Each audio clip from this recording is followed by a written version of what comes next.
stars that you see way up in the sky, making circles in the morning sun, flying high in the sky till the day is done. I can't break away. Like a child in his fantasy, punching holes in the walls of reality. All my life I wanted to fly, but I don't have the wings, and I wonder why I can't break away.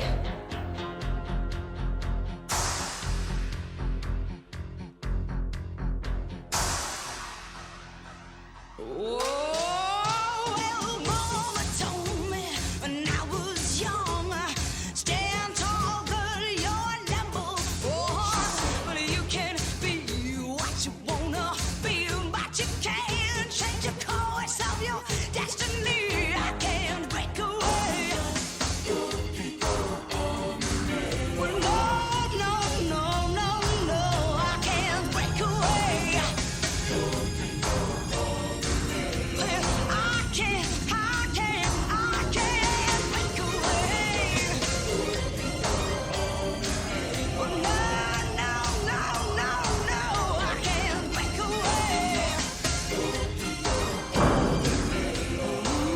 Ooh, I can't break away.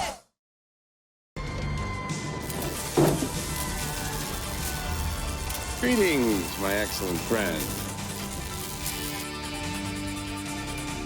Welcome in to episode 1.13 of Fixer's Heavy Metal History, as we're going to tackle the last days of the National Assembly tonight in the summer leading into the fall of 1791 in revolutionary France. But, Gree, welcome in. Rocket, thank you for the host. Je vais fausser un triomphe terrible en rousse Avec avec mes water slide. So, we have a giveaway tonight. Those of you who didn't see it, you can type exclamation point giveaway at any point in the next just under 2 hours, because it's a really exciting week. This book came out this week. It's called Hero of Two Worlds. It's by Mike Duncan.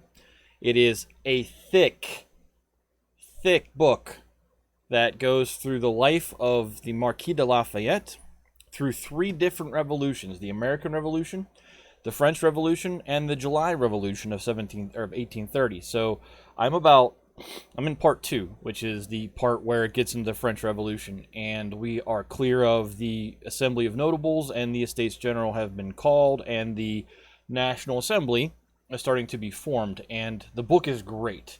It is absolutely fantastic. So if you'd like to win a copy of the book, I will give it to you in either Audible, because I have a bunch of credits, or I will send you a hard copy, or I will send you a Kindle version. I mean, you give me the email for your Kindle account, and then I will send it to you.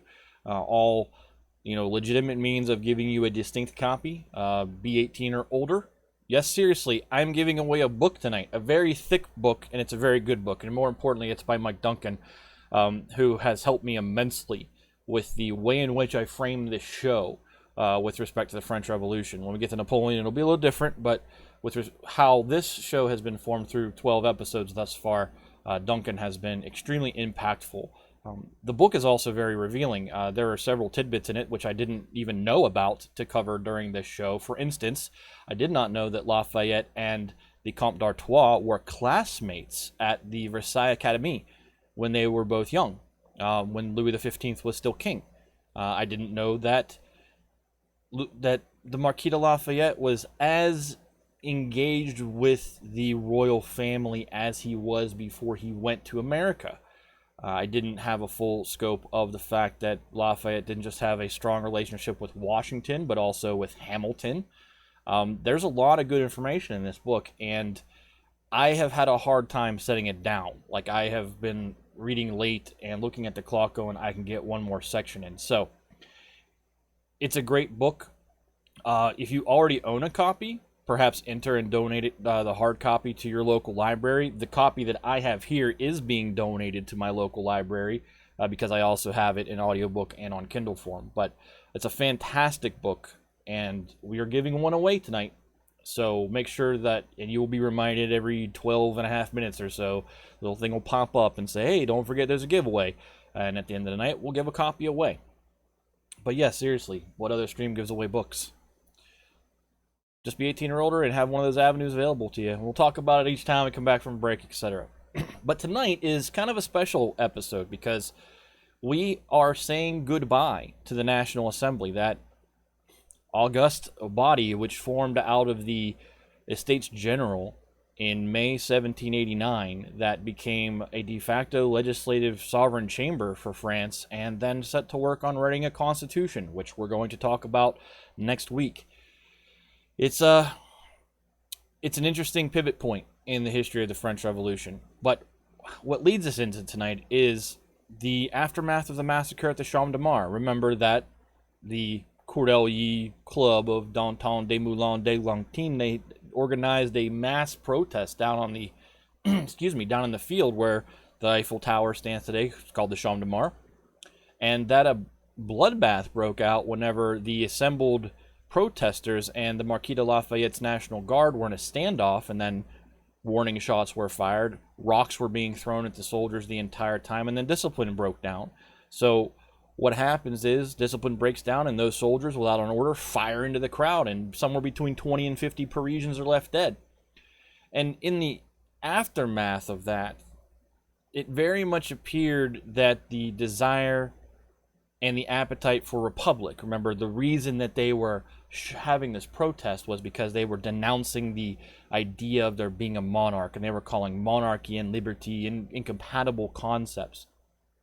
But what happened in the aftermath of the Champ de Mars was this kind of like step back moment. And all of the radical leaders went underground, went into hiding. Remember Danton, we said last week, actually went to England. He went to London for a while just to escape the authorities. And it seemed that while the finishing touches of the Constitution of 1791 were being done, that the idea of republicanism in France had kind of been stifled. Like, it had cropped up. Everyone was really mad about the flight to Varennes, and, what do we need a king for if he didn't want to be here? And no one believed that lie that he had been abducted. But the Champ de Mars kind of quelled that a little bit. And this constitution that is about to be unveiled would establish France permanently as a constitutional monarchy, meaning it's going to last about one whole year before this constitution is torn up and something else happens. So we get to enjoy what's going to occur tonight and tomorrow for about 1 year. And then yet another tornado is going to rip through France, and that tornado is going to lead us into the Great Terror. But in summer of 1791, it really did look like that revolution as we know it so far, this notion of destroying the Ancien regime and ripping down feudalism and establishing basic rights for everyone. That revolution was starting to wind down, and it was especially because the Triumvirate, and we've referred to the Triumvirate several times, but the Triumvirate is in your middle row, is Adrien Duport, Antoine Barnave, and Alexandre de Lameth, and his brother, Charles de Lameth, or Charles de Lameth.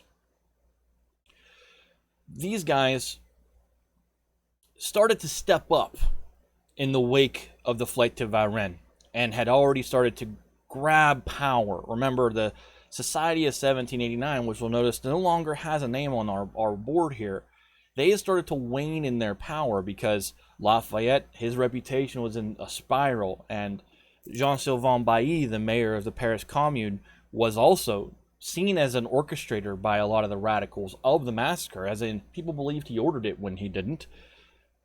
So there is a vacuum in the center, and the radicals within the Jacobin Club have now been joined by the street radicals of the Cordelier Club, and they're striving further and further left. And so Duport, Barnave, and Lameth don't want to go there. And so they start moving toward the center politically, and they begin to grab power, and they start to guide the king and the National Assembly to this peaceful destination of constitutional monarchy. And on face value in this moment, they're successful. They get it there. The problem is they shoot themselves in the foot, and we're going to get to that. They set themselves up to be the holders of the levers of power, and then they do something that's going to ensure that they can't hold on to them for very long. They effectively grease the levers with butter for themselves. But we're going to go back and revisit each of the Triumvirs, because this is their moment. We've kind of hinted that they're power players in the Jacobin Club, and that they have been driving things, and they have. But this is the moment where this trio rises up, pushes the 1789ers out of the picture, and holds on to the reins for a little while. It will probably last in reality for them about 6 months, so into the winter, before they totally just have lost all grip on all things. But let's start with Adrien Duport. So he's the middle row, furthest left. He's been up here for a long time. He's young. He's been young the entire time. Even Napoleon shoots himself in the foot, yes, in 1812, which is probably like 85 episodes from now. There it is. Make sure you go hit exclamation point giveaway if you want to get into the giveaway for the book. But Adrien Duport is still young. You know, we talked about him being under 30 when this all started going down. He's now 32 years old in the summer of 1791. And remember, he had been that guy who led the liberal charge way back when we were talking about the Parlement standing up to Noneme de Brienne, when we were talking about bringing the financial reform edicts to the Parlement. He was one of the leaders there, but he was trying to stymie Brienne from the perspective of, let's lead this thing to the Estates General. He wanted to force the financial problem so that the king had no choice but to call the Estates General for the first time in 175 years. He founded the Society of 30 in the aftermath of that, and that was that organization that, you know, started writing pamphlets for the Cahiers des Doléens, which I actually know the full phrase for now. He was one of the organizers of that group, which included Mirabeau and Talleyrand and many, many other people I now know, because thank you to the book I've been reading, there are lots of conversations about what the Society of 30 did. And then once the estates were called, he happily abandoned his second state seat. He was one of the first second estaters to cross that line and walk into the National Assembly when they were trying to say, we are either doing this together or we are not doing it at all from the third estate's perspective. And then his reputation and intellect, Duport, made him this go-to authority for all things judicial in the National Assembly. And that's well-deserved, right? He was a leading member of the Paris Parlement before it crumbled into irrelevance. So he guided this great organization, the National Assembly. He guided this organization into a reorganization of the entire judicial system that went right along next to that departmental reorganization that we talked about. We've had that map up for a couple of episodes. We showed how we went through to 81. You know, they made the attempt to throw the grids down, and they finally came up with a rational, geographically bounded system of departments, which replaced the whole provincial system that existed beforehand. He was right next to that, laying the groundwork for the new judiciary because he was seen as the expert. And he had always been ahead of things. And we talk about how people like Mounier were ahead of things for a while and then kind of slipped to the middle and then slipped out because they no longer were on the leading edge of things. Welcome in, Dustin. So Duport is that guy. He has been one of those guys who has been ahead of things on the leading advanced vanguard of the revolution for a while. It is spelled either way. Either way is acceptable because it's a translation of a French word. I have it spelled the same way, the two different ways in my notes because two different sources spelled it two different ways. So that is why it is represented that way, because I didn't know which one was right, so I wanted to put both up. I am spelling it primarily without the E, but it's the word is fouillon, if you want to know how to pronounce it, but we're going to get to the fouillon in a little bit. But Duport, in this drive to redo the judiciary, was also, oh, no problem, I'll answer questions whenever, stop me. But Duport was also a leader on the committee that interviewed the king after the flight to Varennes, and he used his judicial debating skill to deflect a lot of awkward questions and prevented a lot of the others on this committee from making outright accusations against Louis XVI that he had in fact tried to flee. And more than anyone else, it was Duport that really worked hard to maintain the fiction that the king had been abducted by General de Bouilly, because he had always been a staunch monarchist. He knew that the Constitution was coming, and he did not want to see that work undone by a move to republicanism. Dupour managed to convince the assembly that admitting the truth publicly, that, Louis had tried to run for it, would lead to anarchy and bloodbath. And that what happened on the Champ de Mars seemed to support that thesis, that if they didn't try to preserve the king's ability to be the leader of the executive, that there would be absolute chaos in Paris. So as we go into August, September 1791, that is where Dupour stands. And that's what he's kind of been up to. Thank you for the host, Fletch. So let's pivot to Alexandre de la Mette. So he's middle row, second from the right. He's now 31 years old, so he's the middle-aged guy of these three triumvirs. He was one of three prominent La Mette brothers who were all career army officers. And all three got elected to the Estates General. And we're not going to talk about one of them because it's a historical non-entity. But Alexandre and his brother Charles both served under Marshal Jean-Baptiste d'Antienne de Vimieux, the Comte de Rochambeau. And you probably know that last word, Rochambeau. But Rochambeau was the general who was picked by the king when the, thank you to the book, second expedition sent to the Americas to support the revolution in America. He was picked to lead the French forces on the ground.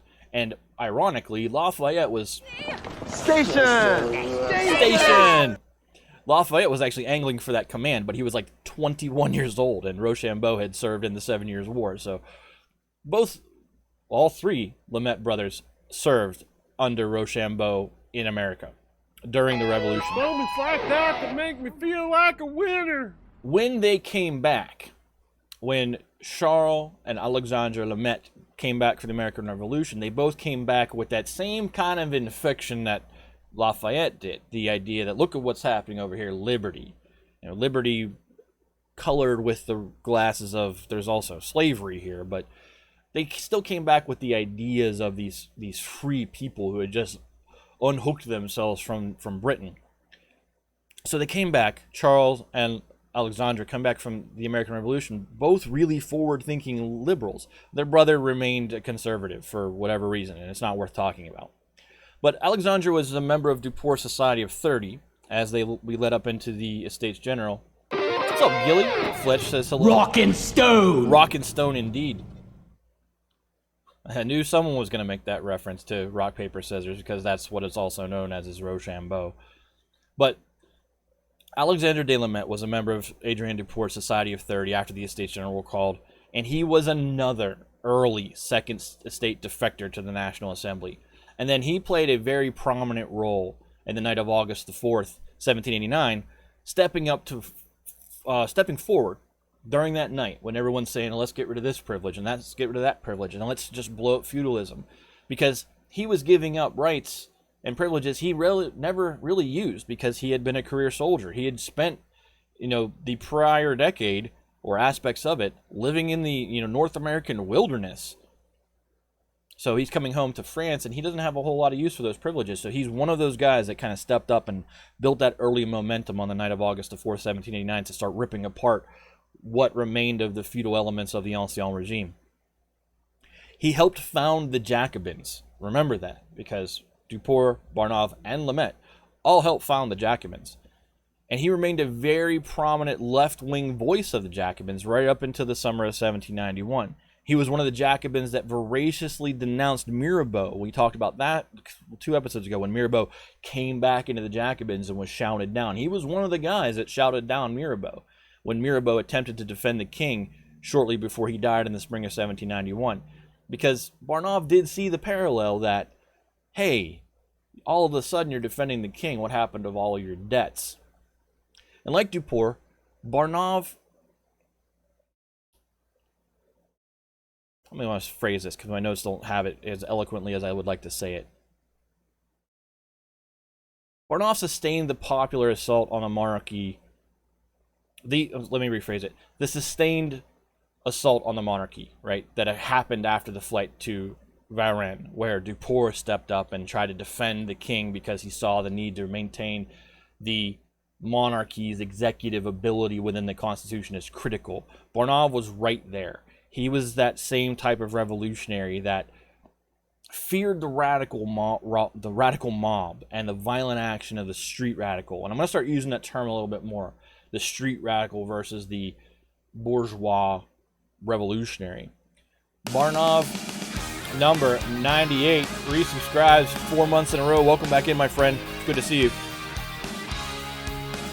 But Barnave was seriously more afraid, just like many of these noble delegates who are still revolutionaries, he was more afraid of the mob's violent, street tendencies, the torch and pitchforks, the mass gathering power of tens of thousands of people in the streets of Paris.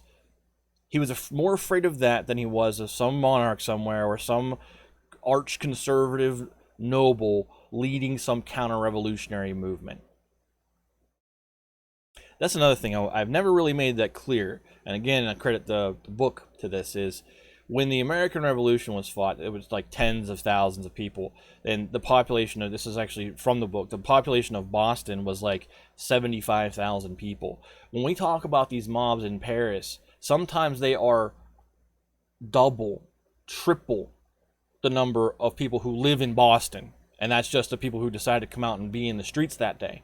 So it's a factor of 10 bigger when we talk about the French Revolution as compared to the unrest in the North American colonies during the American Revolution. When you have that in your head, it is an exponential increase in terms of people, and the war will reflect that as well. The war will go into an even crazier degree when we get to it in 2 episodes. Remember to clonk that follow button.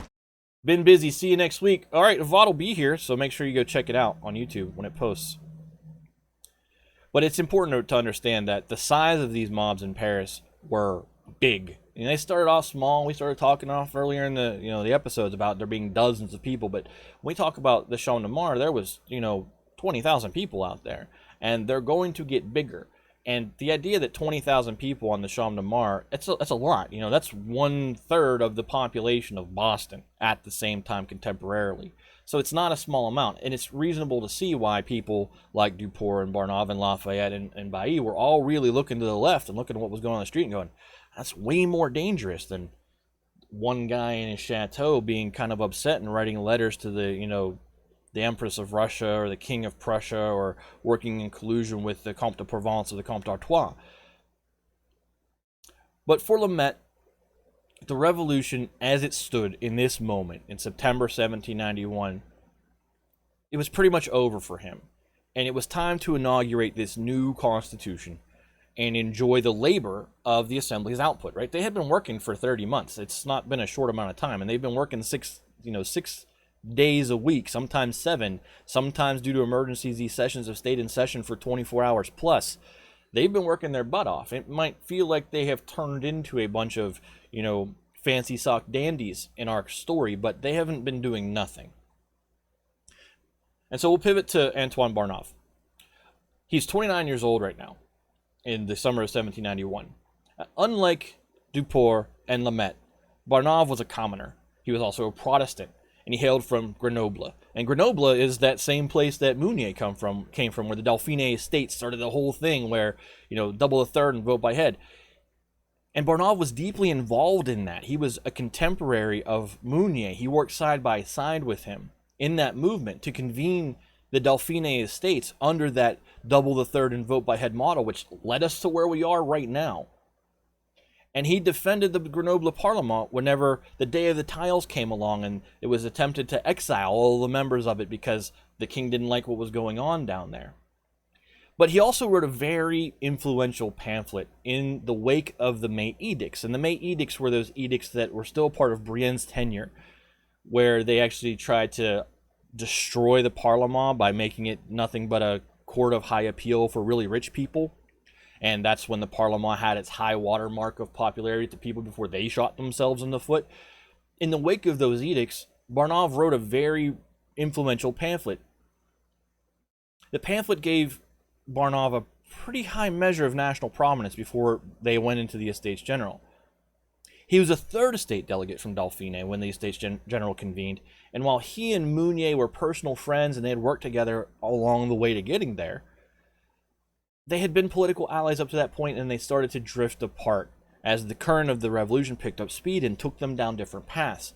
And you remember when we were having those negotiations that Lafayette worked with Thomas Jefferson to have at his house, at Jefferson's house, where they brought in all the people who were on different sides of the debate on the veto for the king. Barnave was there. And he was there because he was on the no veto whatsoever side for the king, while Mounier was on the unlimited veto side. Yes way! Where Mounier was on the unlimited side of veto for the king of the argument. But their friendship, the fact that they had been, they were no longer political allies, but that then isn't now, where if your politics are disparate, you can't be friends anymore. They were still friends, and Lafayette and Jefferson were both hopeful that Barnave and Mounier's presence would lead to compromise. And I was wrong in how I characterized this earlier. Again, thank you to this book. And the reason I keep referring to Hero Two Worlds is because it's a much better researched book than some of the than some of the third-party sources I've used to this point.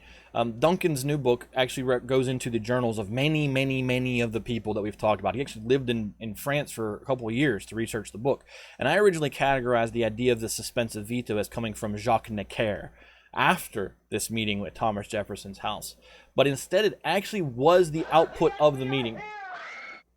It was the meeting at Jefferson's house and this friendship between Barnave and Mounier. They came out of that meeting with the compromise. I characterized Mounier as digging in his heels and being inflexible, but that was because third-party sources reporting back on that, that period of history from 40, 50 years later said that's how it happened, and that's what we had to go from.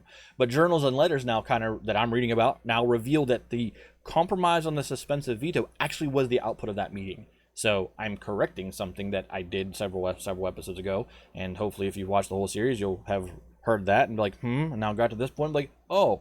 So that's one of Barnave's major contributions, because that suspensive veto is about to be enshrined in the Constitution. Of the three triumvirs, Duport, Lameth, and Barnave has a much more personal reason to turn more toward conservatism, and they are all turning more conservative at this point in time, because again, they all kind of see the revolution as being done, whereas the street radicals and the radical leftists and the Jacobins are all still trying to drive it further. But Barnave was one of the three delegates that was appointed by the National Assembly to escort the royal family from Varennes after the flight. And I kind of touched on this when we talked about the flight to Varennes in episode 1.11. By all accounts, it was on the trip home that Barnave started to feel this really deep sympathy for the royal family, especially for the children, and then even more so for the Queen.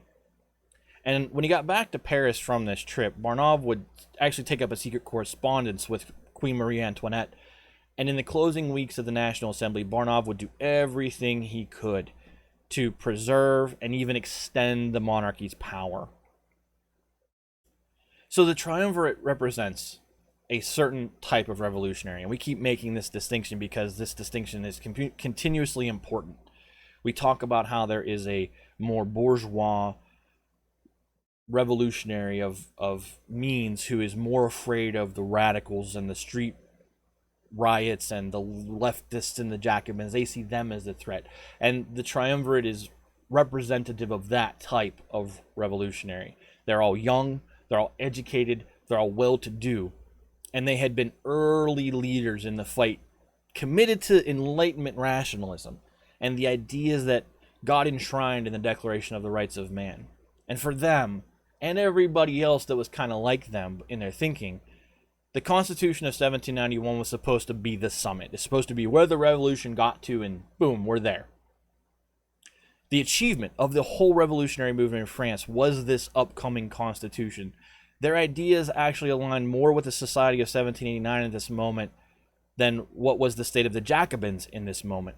Even though all three had opted, Duport, Barnave, and Lameth, and Charles Lameth, they had all opted to not leave the Jacobins during that first mass exodus that occurred in 1789-1790 over the winter, whenever the issue of do we let in more than delegates to our membership rolls occurred, and people started walking out. Lafayette took his group away. They stayed.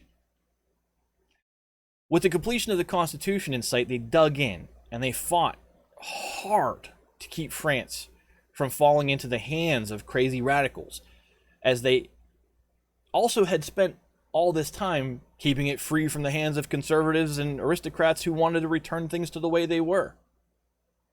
And given that the Constitution of 1791 is ultimately going to fail, like I said, it's going to last for just about a year, it's going to fail spectacularly. And France does indeed fall into the hands of the crazy radicals. We're going to see what happens to the Triumvirate down the road about a year from now. But in the moment, this trio were riding pretty high, and in the aftermath to the flight to Varennes, their fellow sensible, rational delegates in the National Assembly rallied around them, especially after the massacre of the Champ de Mars, which seriously had dented the reputation of Bailly, Lafayette, and the Society of 1789. And that leads them to what is our second point tonight, the formation of another political group. We have the 1789ers who, while still really clutching the levers of power at this point, they're basically hanging off a cliff while they're hanging on to them, right? Because everyone's reputation had been dented. They had been seen as reactionary at this point.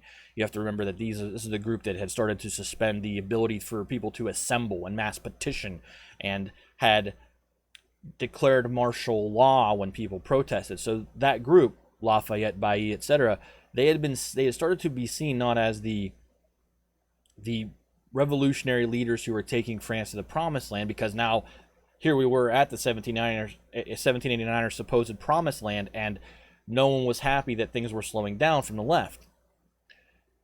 So there is this growing power vacuum. It's almost like an ulcer, right, where the 1789ers are still there, but they're growing weaker every day because everything around them that's occurring is sapping them. It's taking away their clout and respect. And even those within the 1789ers are not really that comfortable being labeled that at this point, because they're being slapped with the paintbrush of the broader public opinion that Lafayette and Bailly are more dictatorial than anyone would like. So the first order of business for the Triumvirs in the post-flight summer of France was to make a clean break from the Jacobins, which they again helped found. They all were core founding members of the Jacobin Club. And remember, Barnave was actually one of the people who wrote the structural rules that originally were in place in the Jacobins.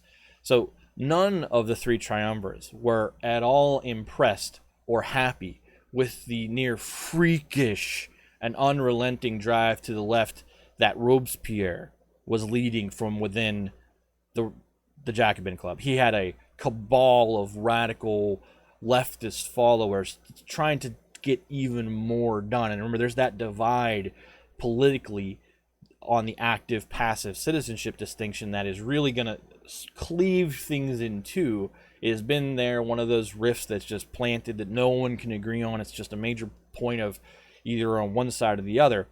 But none of the Triumvirs really liked where Robespierre was taking it, because Robespierre was leveraging that as a wedge issue, as we would call it today, where he was pointing to that, saying it's invirtuous to have a society in which people who work and toil are not allowed to participate in the system which levies laws against them. They also knew that as a fact, that a good number of fellow Jacobins are looking at Robespierre and going, he's a little crazy, and what he's doing is dangerous.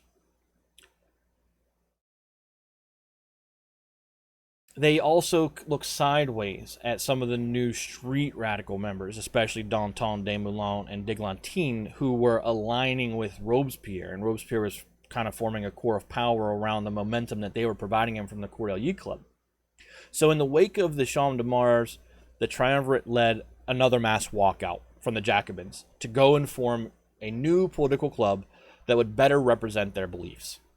Most of the more prominent and influential members of the Jacobins at that time went with them, which left Maximilien Robespierre presiding over this inferior cluster of extreme leftist Jacobins, which again just as it had before when Lafayette and the 1789ers walked out, it knocked the Jacobins off their balance for a while. But this presents the opportunity for Robespierre that's going to lead to the terror.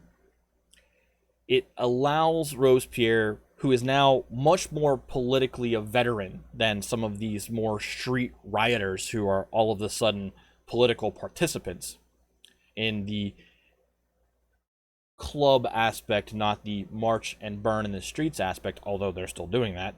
It gives Robespierre this opportunity to streamline Jacobin ideology, because now he is the last, founding father of meaning within the club.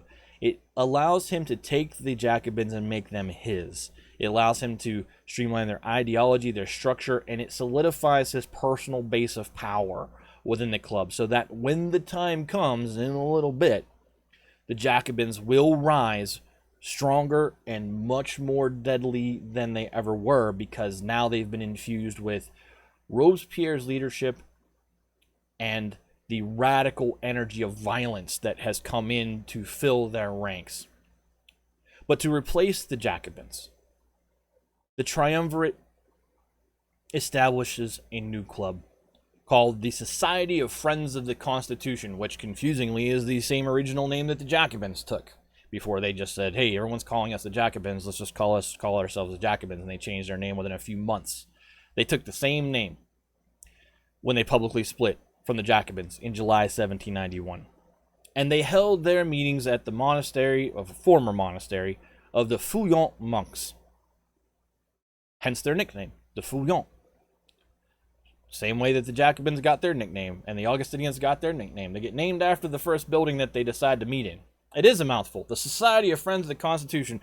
Remember the names that we talked about when the National Assembly was naming itself, and it was like the representative body of the majority participants of democracy in the nation of France, not excluding the minority participants in France? They literally considered names that long before the Abbé de Sieyès got his way, and it was like the National Assembly.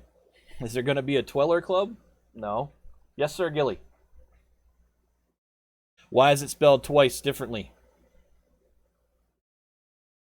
Because, yep, there it is. Because it's spelled that way in two different sources. I have sources that spell it with the E and sources that spell it without the E. And because I'm not sure which one's right, I spelled it both ways. That's why the notes have it as FEU and the banner on the board has it as FU without the E.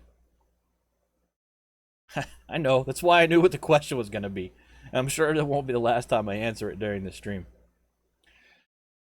So at their core, the Feuillants, this new group, it was a club for constitutional monarchists, which made it very different from the Jacobins, right? The Jacobins hadn't come out yet and said, we support republicanism, but they had started to lean that way within the more radical leftist side of their ranks after the flight to Varennes.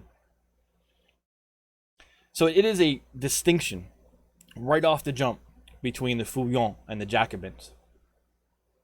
And then the Feuillants decide that they're going to set very high admission rates, like pay to join, and then dues rates to reflect their more elitist leanings. And the Jacobins are now taking in pretty much everybody, right? Their dues aren't dirt nothing, but they're way lower than what the Feuillants are, and they're way lower than what the Society of 1789 were. And the Feuillants, they seem to be kind of mirroring the way in which the 1789ers first established their separate structure from the Jacobins.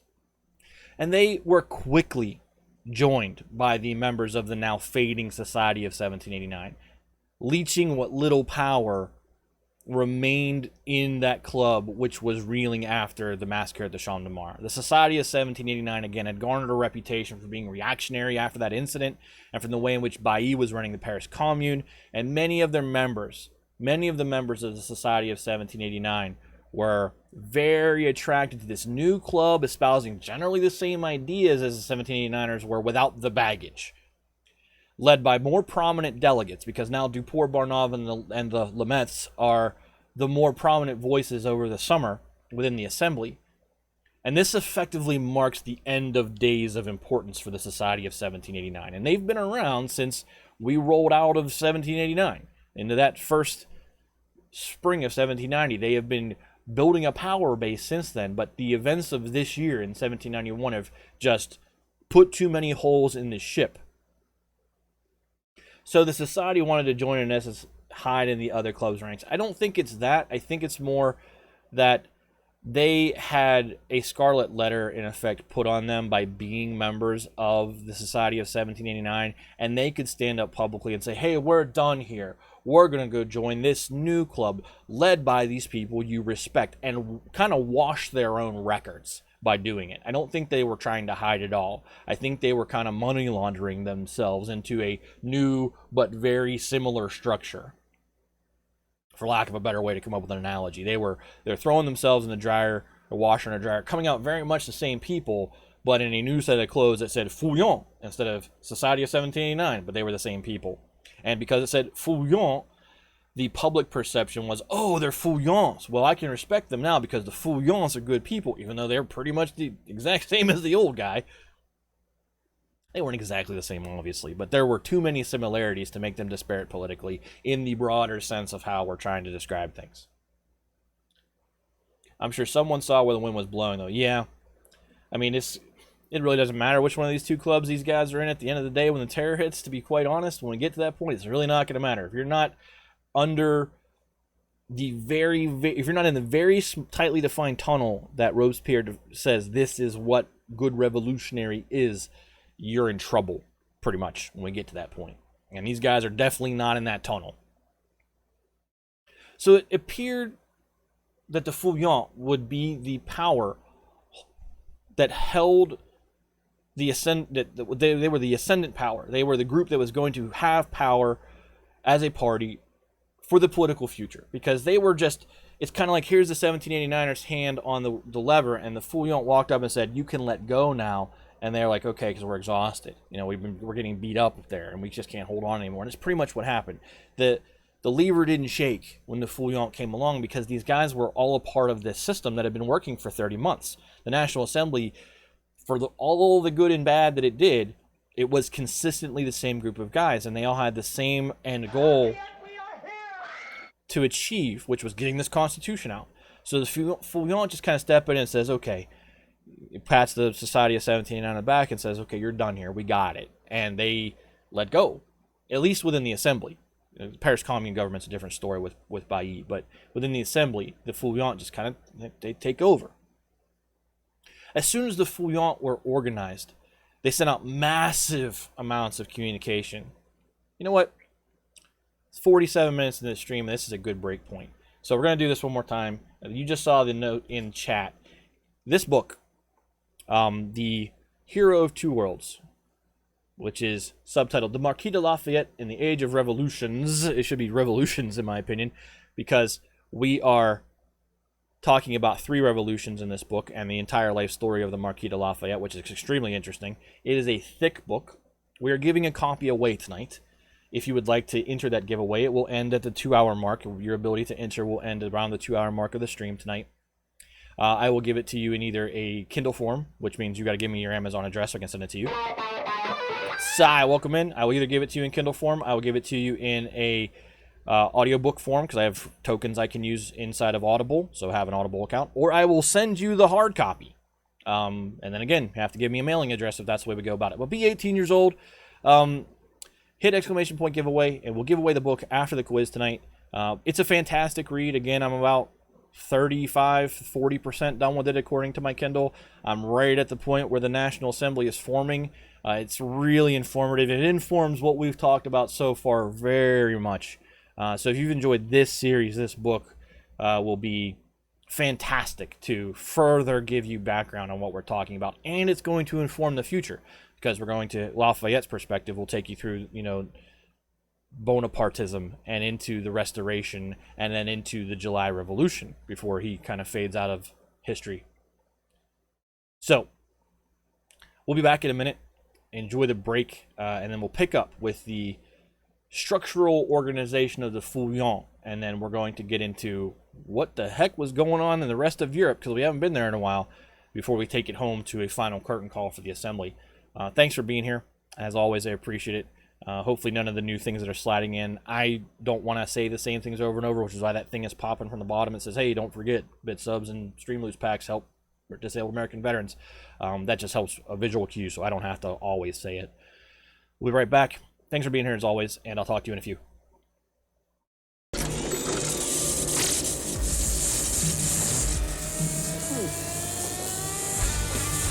Gentlemen, we're history.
Let's rock!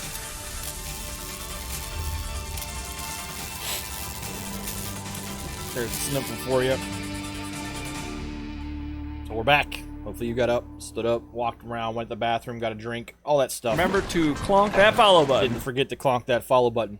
I wanted to say something else. I know last week we talked about, and we did a pretty emotional... Asking to blow eardrums out. We need to turn that one down, don't we? We talked about last week, and a pretty emotional thing for me to do was to kind of say, you know, look, this is important with respect to veterans. If you wouldn't mind reminding me of that, Gilly, that I just need to inspect some of the sounds on the buttons to make sure they're balanced. Thank you very much.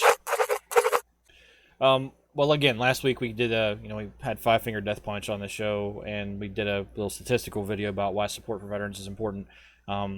My parents don't watch the show live, but they do watch the show pretty quickly after it's done, after it hits YouTube. And so my mom contacted me because I said, hey, reach out to veterans and make sure they're okay. My mom reached out to me pretty quickly after she got to that point in the episode. And one of the things my parents are going to do is they're very generously going to donate $100 to our drive for our current ongoing actions to support disabled American veterans. They cut a $100 check, which is going to go into our total and we'll add that to the donation in the August to September timeframe. Yeah, so it's pretty awesome of them. My mom was like, "What can I do for you? What do you need?" And I was like, "I don't need anything. I'm good. I'm good." But I said, if you want to, put effort somewhere, either volunteer, which my mom's time is already pretty precious with the work she does for a lot of people. The end result was they're gonna donate $100 toward the cause, and that's awesome. So, so we'll add $100 completely straight in. I will pay the taxes on it. $100 will go toward what we're gonna donate to DAV in the August to September timeframe. So yeah, my parents are awesome, Fletch. I always tell them I couldn't have really asked for better. They are parents and they disagree, and there are moments where I've been like, hey, why are you two even still married? But they're my parents, and they raised me to be whom I am, and I couldn't have asked really for better role models. They taught me principles that I try to exhibit, and the selflessness and the try to do things for others and generosity. So I really couldn't have asked for better. And I know that when she gets to this point tonight, she's gonna be, oh my god, my son. But yeah, I know they're proud of me too. So it's a great relationship. Thanks, Lord High Mom. Yeah. But anyway, we'll get back to the Fouillon now that spiel's over. And thanks for suffering through some of my soapboxing. Sometimes this is the only opportunity I really get to. Yes, I'm excited about that. Welcome in, Arky. Don't forget, go follow Arky. Arky was, Arky, what game were you playing this week? I literally watched you play it and talked to you during it. And I still can't remember because I just blank on what games people were playing all the time because it changes so often. It's your favorite button. But go give Arky a follow, please. Funny guy. Just stoically old man funny, kind of like an older version of me. I love Arky to death, and more people need to show up for his streams. So if you wouldn't mind right now, I'm not joking when I throw out the shout-outs. Click the link that's in the chat. Drop Arky to follow now. I'd appreciate it. He's always here. He's always supporting me. He's been supporting me for years, so go give Arky a follow. That guy right there. Gotta figure out why the NASA beep still plays when we do that. Because probably we want it for the NASA streams. In any event, let's get back to the Fouillon, right? We talked about how we are effectively ending the days of importance for the Society of 1789. And the Fouillon have effectively just taken the hand on the lever, and the Society of 89 have not had a choice but to let go because they're just pretty well beaten up at this point. So as soon as the Fouillon were formed and organized, they started to send out this massive amount of communications to the existing Jacobin clubs out in the departments. And they were saying, hey, maybe you should come be with us and affiliate with us and become Fouillon clubs instead of being Jacobin clubs. The Triumvirs, who were leading the Fouillons, again, Duport, Barnave, and Lamette, they intended the Fouillon to occupy the burgeoning vacuum, opening from the flailing 1789ers, rooted in constitutional monarchism, and from there they intended to control national politics, as the Society of 1789 had been able to do for the past, year and a half. However, as things would play out, while they succeeded in supplanting the 1789ers, the Fouillon were pretty much the only group of people interested in the center. So you have this egalitarian, high dues requirement group of delegates who had stepped into the assembly's power in the last days of the assembly and taken over control. But outside of that bubble, there weren't a whole lot of other people in France that were really interested in the new normal being the sustained normal. They did take over the committees because they were already on the committees. We're going to talk about that when we talk about the Constitution. It was easy for them to take over. They were already on those committees. It was not apparent in this moment, August, September 1791, but the politics in France were not being balanced in the middle anymore. We had the Monarchians who had balanced the political fulcrum of France in the middle. And then we had the 1789ers who up until this point have been able to balance it again in the middle. But the balance wasn't being balanced from a middle point anymore. It was being held up on both ends. So if there's a board here, and it used to be held up in the middle by a very precarious balancing act, it's now being held up by two pillars on the far ends, both on the far left and right. Only about 70 of the now hundreds of affiliated Jacobin clubs out there in the departments responded positively to the Feuillant's outreach. And over time, even those 70 would start to drift back to Robespierre. I wonder how many 1789ers knew what the Feuillants were in for. I don't think they did. I don't think they really understood. And this is where this breach is really important, right? We've talked about this divide between common and bourgeois. And I don't want to use the word proletariat yet because it's not industrial, but it does encapsulate who they are.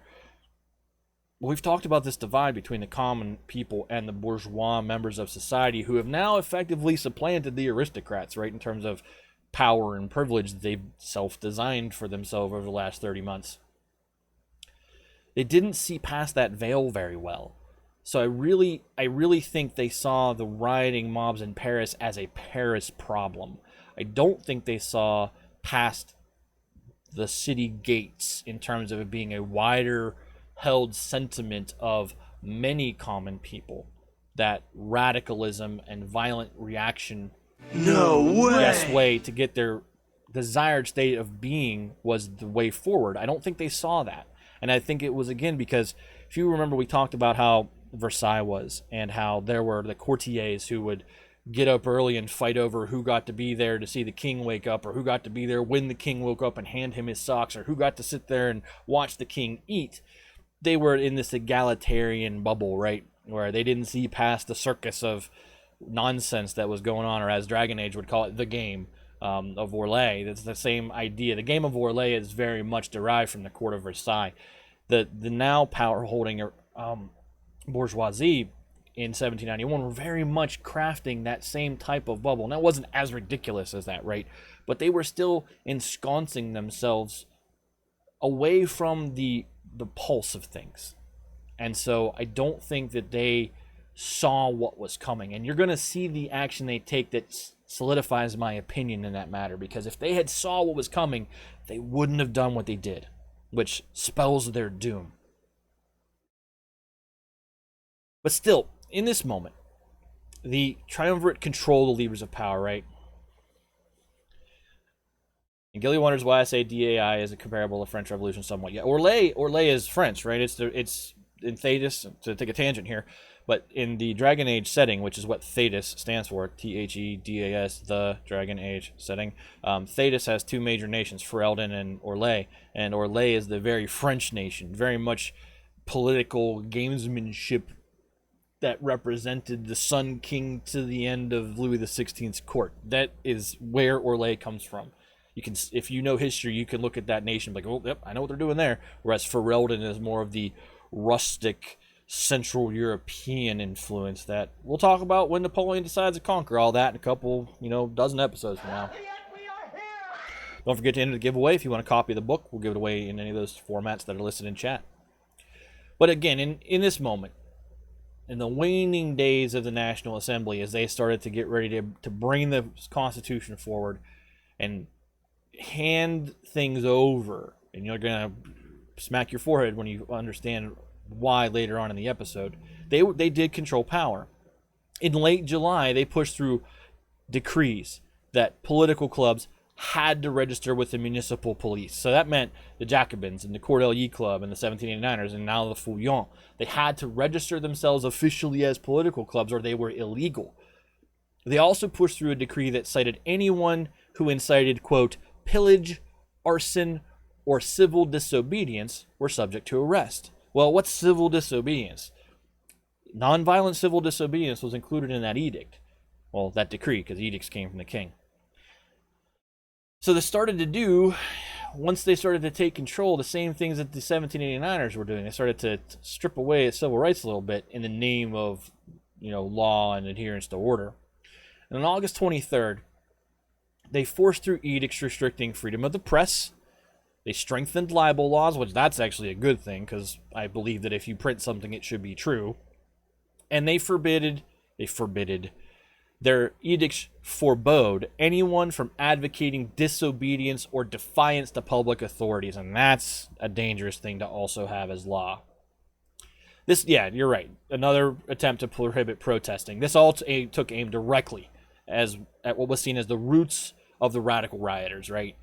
If you combine this with the restrictions on petitioning and mass assemblies that had been passed by the 1789 controlled levers in power earlier in the year, it was very obvious that the delegates of the National Assembly were very, very done with revolutionary street politics. They were done with it. They were afraid of it, and they were trying to legislate it out of existence, which we know that's not the way it's going to happen. Historically, that's never the way it's going to happen. You cannot slap a large group of uneducated people in the face with rules that take away rights they have been granted and expect that to solve anything. Because it's never going to. If they never had the rights in the first place, if they had never been given the inkling via the Declaration of the Rights of Man and of the Citizen that these things would be theirs, then it would be easier to stifle the momentum of the street revolutionary. If there had never been a promise of citizenship before there was an active-passive citizenship distinction that yanked suffrage away from so many people, maybe you control that. But these rights had been given to them and then stripped back really quickly, right? Within a year, they pull the rug and everyone's not happy about it. Well, you're getting a constitution now, STFU, peasants, the Triumvirate, and the Society of 1789ers, and pretty much anyone who wasn't within the leftist core of the Jacobins or a member of the Street Cordelier Club. I guess feudalism should not have been abolished first. There's an argument to be made about anything that you abolish, including abolitionism of slavery in this era, that doing so quickly is dangerous. And I believe that's true. I believe any lurch politically is dangerous because you're creating a new normal without any bumper rails to define what that society is going to look like in the next day when the sun comes up. If you don't build structure first and you just grant freedom, it's really dangerous. And then if you have to correct after you've granted freedom, it's even more dangerous. So without a gradual structural move toward liberty, then you have problems. The American Revolution is often cited as, they quickly moved to a free society. Well, you have to remember that the founding fathers were very much these bourgeoisie guys, right? They were egalitarian, they were wealthy, well-to-do, and those were the guys who wrote the Constitution. It wasn't the everyday common person, and there were property within state constitutions, there were property requirements for suffrage for a long, long time. So it's not like the Americans, when they freed themselves from the British, stamped free society everywhere and everything was great. I mean, there was still slavery everywhere, right? Women didn't have the right to vote. So nothing can be done via a quick lurch effectively. History will tell you that. The only time, not democratically anyway, you cannot have a push for democratic rights and do that quickly and then try to build structure around it after the fact and have it be a very smooth experience. You'll see when we get to Napoleon that, hey, when there's a military dictator in charge who happens to be enlightened and he wants to make good reform, he can get that done really quickly. And Catherine the Great's another example, Frederick the Great, Peter the Great. These are all great reforming, monarchs who had absolute control and were able to implement their reforms very quickly because it was in the best interest of their nation. But when you try to go back to conservatism and you try to yoink everything back to the right and strip things away from people from a position of absolutism, as you'll understand when the Comte d'Artois becomes King of France during the Bourbon Restoration, things go very badly. That's going to be a very interesting conversation when we get to 1830. Well, I think it would have been seen differently had the new American legislative body set themselves up while keeping British monarchy and parliament as a part of their government. They would have likely had similar outcries from citizens. Yes, it's true. They did not inherit any of the parliamentary systems that the British system at that time, which was a parliamentary constitutional monarchy in 1776 to 1784. Francis seemed to be trying really hard to preserve the institution of monarchy as a part of this whole process. Yes, but they're looking across the English Channel and they're seeing it as successful there. And you can look to Prussia by the time that World War I rolls around and Kaiser Wilhelm II is in charge, that they also have kind of started to lean toward a constitutional monarchy of sorts, Whereas, Russia at the time is no, no, no on the whole idea. But France is not looking to America yet. They're looking across the channel at Great Britain. They're seeing the way that the British parliamentary system is set up. At least these bourgeois are. And they're looking at the way King George III has had to operate with his parliament in a constitutional monarchy and going, that system seems to work. And it does work because they're still using that same system basically to this day. It's much more in the hands of the commons now than it was in the hands of the king then. But the basic structure that was that system now is still the system in Britain today. But to get back to the point, the Triumvirs had worked to basically pick the ball up from the 1789ers with respect to how do we suppress rioting and street revolutionaries via legislation. And in a cynical move, the upcoming Legislative Assembly, which is the new legislative body that's going to replace the National Assembly, the Constitution has requirements to be a member of it. And they cynically moved to drop the property requirements for delegates, so that you didn't have to own property to be a delegate in the Legislative Assembly. And I'm going to call it the Legislative Assembly and use the words Legislative Assembly and National Assembly today until the National Assembly fades out and then the Legislative Assembly steps in, and then we'll just go back to using the word Assembly again because there will only be one for the purposes of the narrative.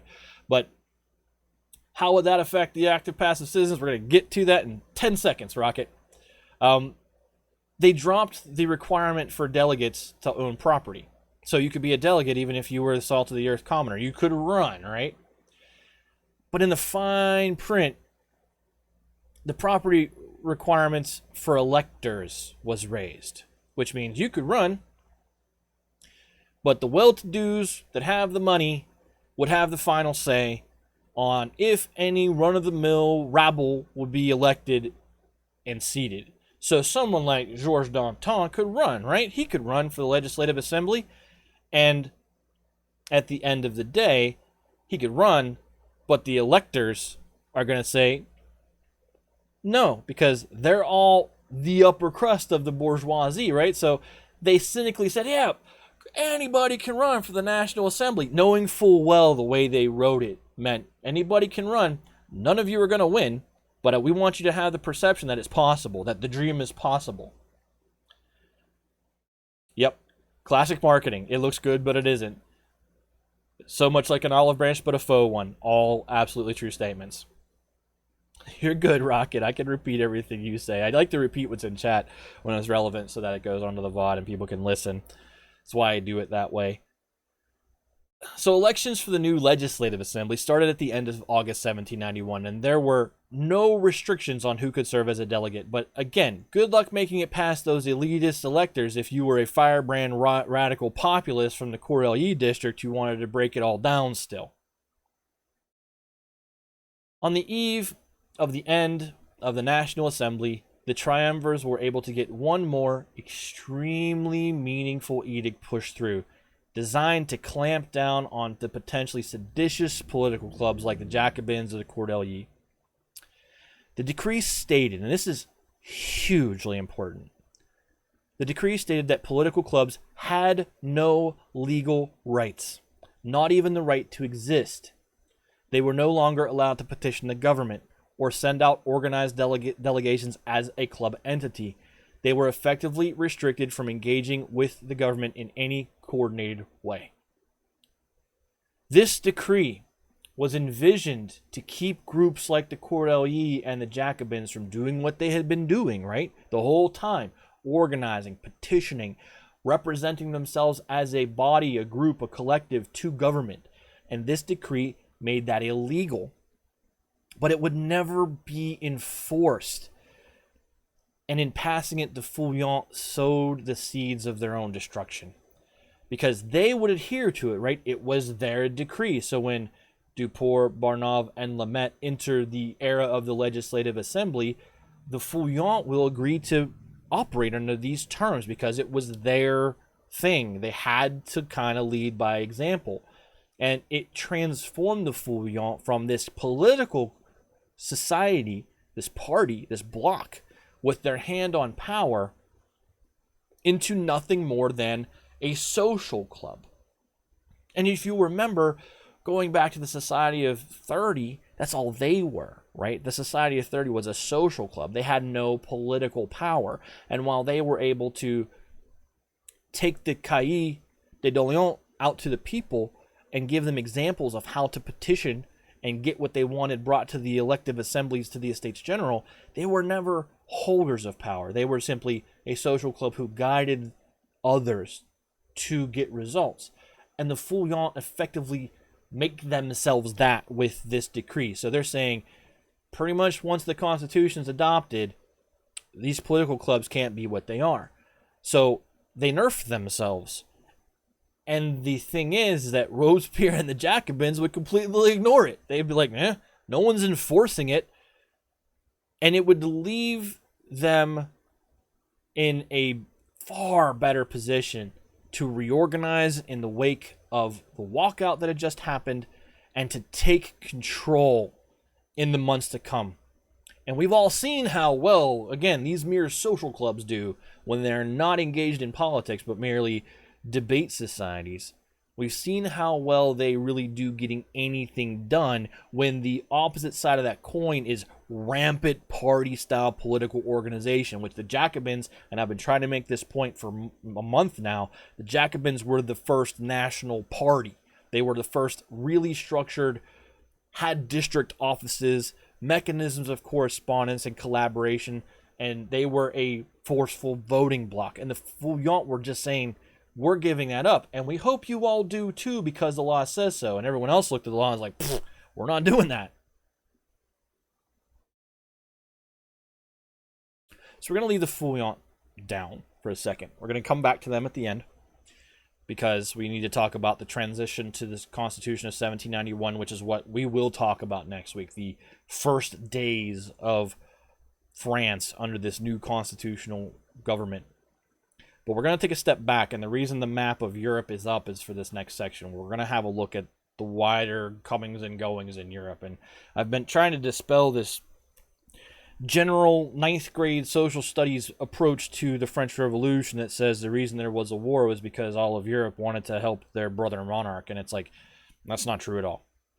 So remember that after the flight to Varennes, most people were convinced that the foreign powers of Europe were going to invade any day now, and France would be at war.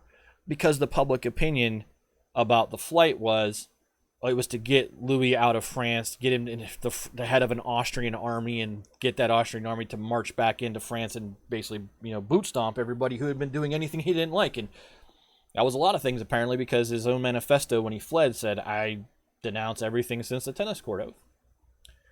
There was a major reason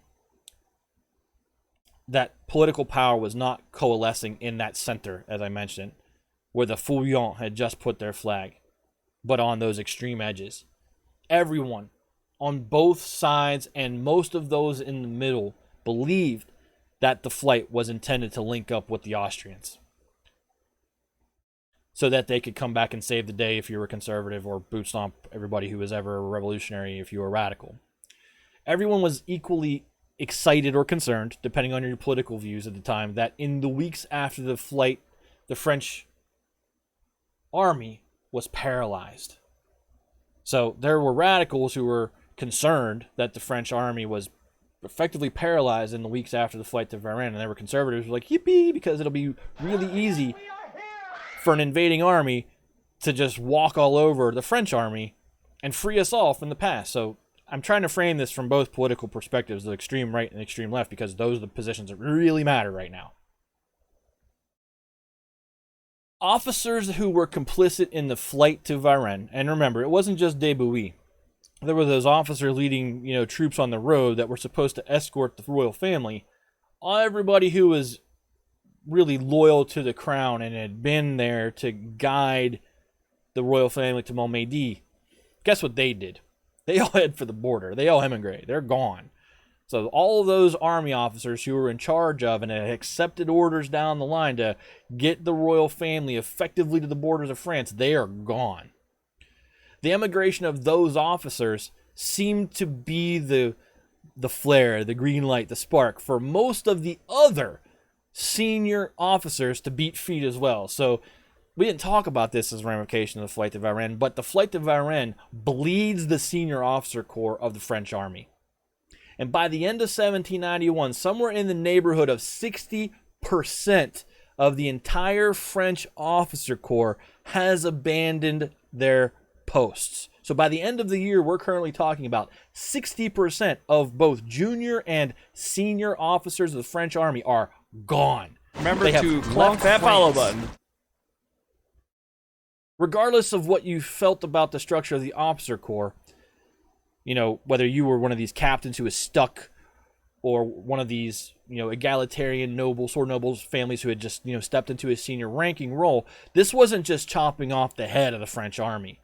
This was chopping off the hands and the feet as well, because junior field officers are the guys who get things done in an army. They're the people that are on the field drilling and making sure the logistics are reported back correctly. So when you lose both the senior coordinators at the general and field marshal level, and then you lose the captains and the majors and the lieutenants, it's a pretty nasty thing to happen to an army, because now you have a broken chain of command and no one knows who they're supposed to go to when they have a problem, and you're left with an NCO, non-commissioned officer corps. In a modern army, that's sergeants.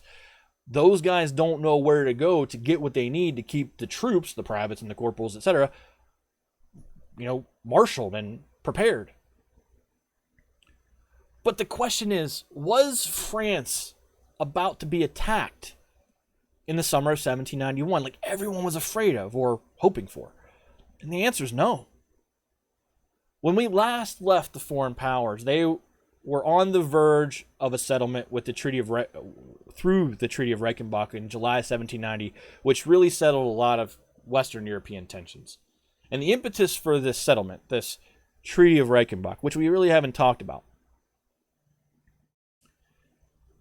had been the threat of another war between the expansionist Prussians, now led by Frederick William II, and Austria, which was now led by Holy Roman Emperor Leopold II, who was also the Queen's brother, just as the former emperor had been.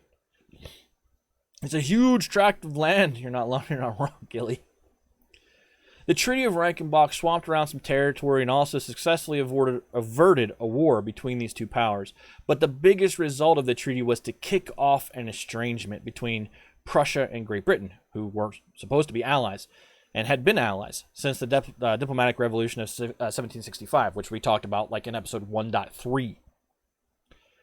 And again, Britain's foreign policy, their objective had been to maintain the status quo of power on continental Europe and not get involved if possible.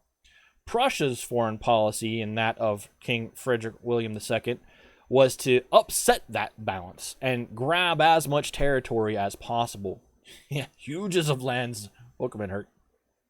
At Reichenbach, Britain had worked behind the scenes to stunt the territorial ambitions of their Prussian allies, and as a result, the Prussians were forced to accept a result that really didn't satisfy their ambitions entirely. So while things got swapped around at Reichenbach in 1790, and everyone kind of backed down from the edge of war between Prussia and Austria, Prussia still walked away going, man, we didn't get what we wanted. And at the end of the day, they could look right over at Britain and say, you're supposed to be our friends.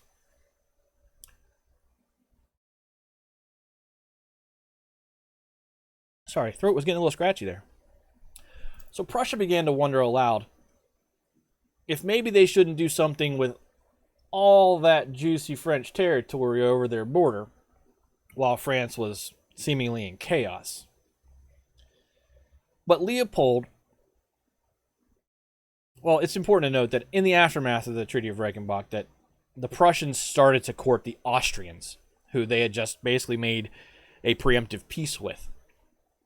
And they started to talk about the benefit of mutual cooperation with each other instead of being antagonists.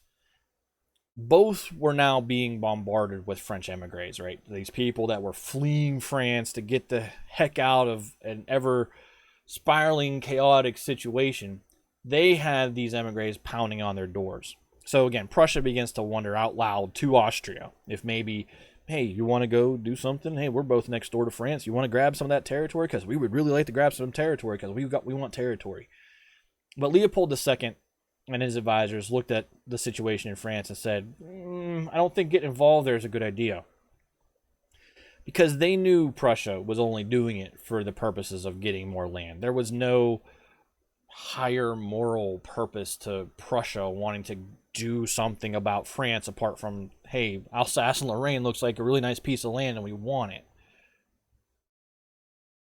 In addition, it turns out that Leopold II, the Emperor of the Holy Roman Empire, the leader of the Habsburg family, Austria Empire, all of that big orange piece of territory that says Habsburg Empire in the middle of your map, he was that leader, and everything within the red line that is also France's border and goes along Italy and then goes along Hungary and then cuts through half of Prussia. He was the emperor of all of that, technically, too. And it turns out that he was something of an enlightened constitutionalist as well, and wasn't entirely horrified by at least the progressive side of things that he saw in France. He was in basic agreement with the aims of the revolutionaries to this point. He had some sympathy for his sister, but he hadn't seen her in 25 years. But otherwise, from the fall of the Bastille until the summer of 1791, Leopold's perspective was, well, that's what happens when you effectively ignore the needs of your people for decades, because he was one of those enlightened despots who we talked about, who could take and force through reform. He was one of those guys. Yeah, I fail to see the problem here. This is what happens when you act like idiots. Leopold II. It's pretty well a synopsis of how he looked at France at this point in time. Leopold was following in the footsteps of his additionally enlightened older brother, Joseph II. And he was trying to bring the Holy Roman Empire into the modern age from the top down, instead of seeing a revolution bubble up and try to do it from the bottom. So Austria ignored the pleas of the emigres at their door and told Prussia, nah, we're not going to do anything in France. This is the emperor's sister, right, that we're talking about.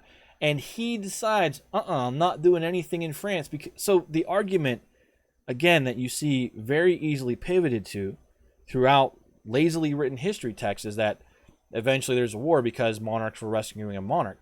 That's not true. When the queen's own brother won't roll in and rescue her after they made a visible attempt to flee the country, you know that's not the reason there's going to be a war.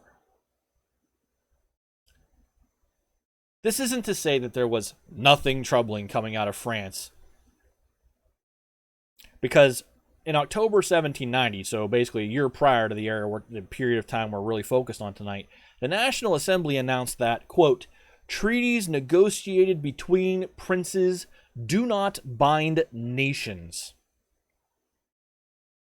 This was, in essence, a repudiation of all French treaties negotiated under prior absolute monarchies. If anything, perhaps sheltering the monarchs of France might have started the war he wanted to avoid. It's a very, very good point. Because the French are eventually going to get really hungry to get all those emigres back into France to get them, for abandoning the revolution. But the National Assembly, again, said treaties negotiated by princes do not bind nations, which was a repudiation of all the binding treaties that France had with all other nations. But that said, France was in no position in 1790 or 1791 to enforce their universal visions of revolution beyond their own borders, right? We've talked about the declining state of the military and the absolute state of chaos in Paris, and the rest of Europe pretty much knew that. They knew that the National Assembly is all bark and no bite right now. And I'm not sure if they saw it as bait to avoid, but no monarch took it outside of France. No one says, oh, they just repudiated our treaty of peace that says this and this and this. Let's go do something. They didn't.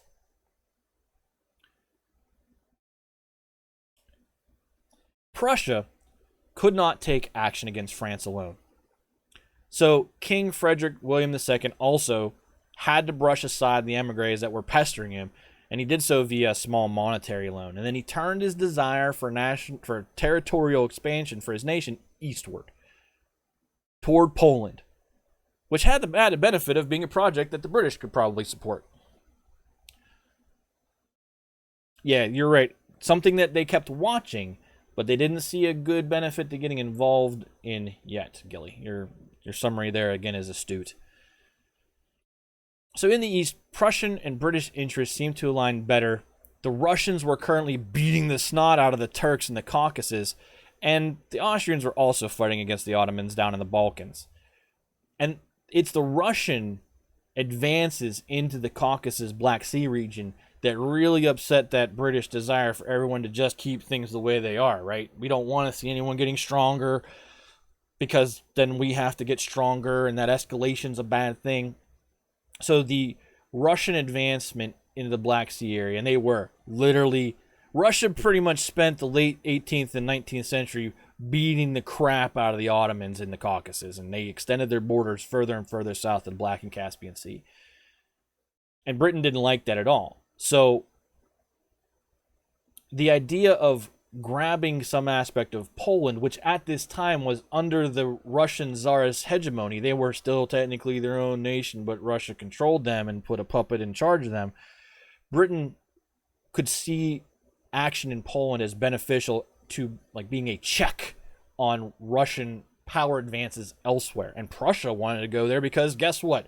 King William Frederick William II's overriding goal in all foreign policy decisions was, can we get territory out of it? And there's a whole yes way. There's a bunch of territory in Poland, which is a failing state, which is why it's under Russian hegemony at this time. It's just ripe for the taking. So working with a reformist government in Poland that wanted out from under this Russian umbrella, Britain and Prussia began to devise a plan to dislodge Poland from the Russian Tsardom. And again, Prussia was interested in the territory it could gain to its east, and Britain wanted to check the power of a southward Caucasus advancing Russia that was still being led by Catherine the Great for just a little while longer until she dies, and then her husband Paul takes over, and that's a whole other story of craziness in Russia. You ever want to hear that story? We're going to tell that story in about 200 episodes when we start talking about Russia. So as Europe moved into 1791, there was a war looming in Europe. But it was most likely going to be fought by Britain and Prussia against Russia. No one was looking to invade France in the summer of 1791. So all these perceptions within France of, they're coming to get us any day now. No one was coming to get them any day now. Just as Prussia, though, was mobilizing for their eastern invasion, their British allies, yet again, and this has happened before, if you can remember all the way back to episode 1.3 and 1.4, the British left them hanging out to dry again. For matters of domestic politics, military state of readiness, and some of the best Russian diplomacy in history, the British backed out on Prussia at the last minute.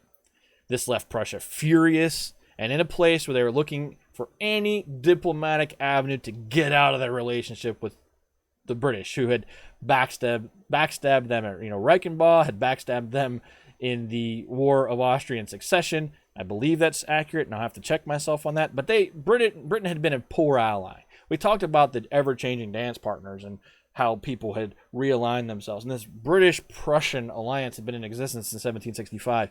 And Britain really hadn't held up their end of the bargain. And the Prussians were, at this point, rightfully distraught that they were tied by treaty to Great Britain and wanted that to change. So, again, that alliance system that was built in 1765 was now really falling apart. Then the Prussians went back to courting Austria, who had already declined to join the Polish campaign because they were allies with Russia. So in May 1791, the reformers in Poland just stood up on their own and passed their own enlightened constitution and tried to assert independence from Russia. And on Startle Farts, thank you for the follow. Welcome into Fiction's Heavy Metal History and the summer of 1791 in France, as we talk about the end of the National Assembly and the transition to the Constitution of 1791. But right now, we are on point number 3. We're looking at the state of foreign affairs in Europe as we get ready for this to happen. And don't forget, if you want to win a copy of the book, it's exclamation point giveaway. And that, again, is Hero of Two Worlds by Mike Duncan. Audible, Kindle, or hardcover. Just be willing to give me an email address or a mailing address, and we'll get it to you after we do the quiz tonight. You have about probably another half hour, or a little under that, probably about 25 minutes left to get in the giveaway. Let me figure out where I was. Yeah, so there's reformers in Poland. They stood up on their own without the support of the Prussian and British army, and they passed their own enlightened constitution and attempted to assert independence from Russia. And on an international level, this Polish revolt helped to put the Austrians on the same side as the Prussians. Austria liked the concept of an independent Poland serving as a buffer state. They didn't really want the territory for themselves. They didn't really want Prussia to get bigger. But the idea of Poland being independently on its own and being this massive space of land between itself and Tsarist Russia was appealing to Austria. But they didn't still want to upset that balance they had with Russia. And further, Austria was still kind of bogged down in that fighting I mentioned in the Balkans with the Ottoman Empire. They didn't have the strength to support Poland's uprising militarily, but the Prussians did. It was the situation in Poland, not France, that led Leopold and Frederick, that's Leopold II and Frederick William II, to meet in Pilnitz in August of 1791. 2 years into the French Revolution, and it's barely on the radar of any of the other European powers that France is problematic. Yes, the emigres were annoying them, right? There was this whole touchy matter of should we comment on the dispute that's going on now between France and the Vatican due to the civil constitution of the clergy and the civic oath. But otherwise, there was very little interest in French affairs from the wider, European community, except, as Gilly said very poignantly earlier, to watch and see what happens. And that's when the flight to Varennes put France back on the radar of all of the other great powers. When Leopold II heard about the attempted flight and for a moment had bad information that it was successful, and again, the Comte de Provence fled the same day and was successful, he for a moment thought it was a success. Don't apologize for being late, Doc. People show up when they show up. That's why there's a VOD. But Leopold thought that his sister and the royal family had successfully gotten out of France, and he drafted a letter that indicated he was now willing to support them with men and money and guns. And then when he found out it was a failure, he immediately reverted his position and went back to inaction and observation. So the idea that if Louis had gotten out of France, he could have come back at the head of an Austrian army, that's true, because Leopold was willing to do it at that point.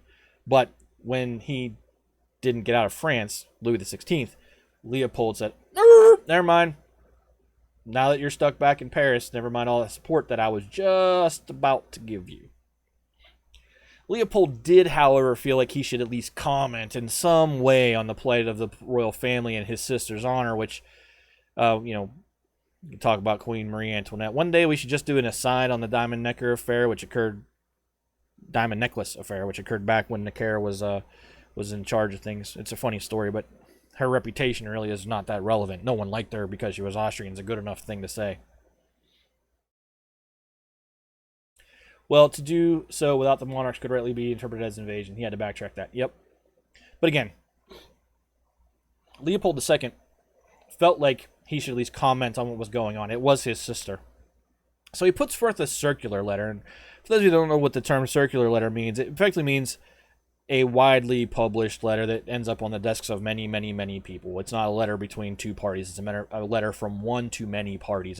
Imagine the old office, big manila envelopes with the red thing that, you seal it with, and everyone's got a name on it. And they have to sign when they read it, and the letter would go from desk to desk to desk to desk to desk, and everyone would read it, and then would come back around, and that way we knew everyone had seen it, right? That's also a form of a circular letter. So Leopold puts out a circular letter in early July 1791, where he called on his fellow monarchs to work in concert to restore the liberty of the French royal family. You never experienced that, Rocket? Because I'm old. That's why. You guys say it's like CC and everybody. How about that one?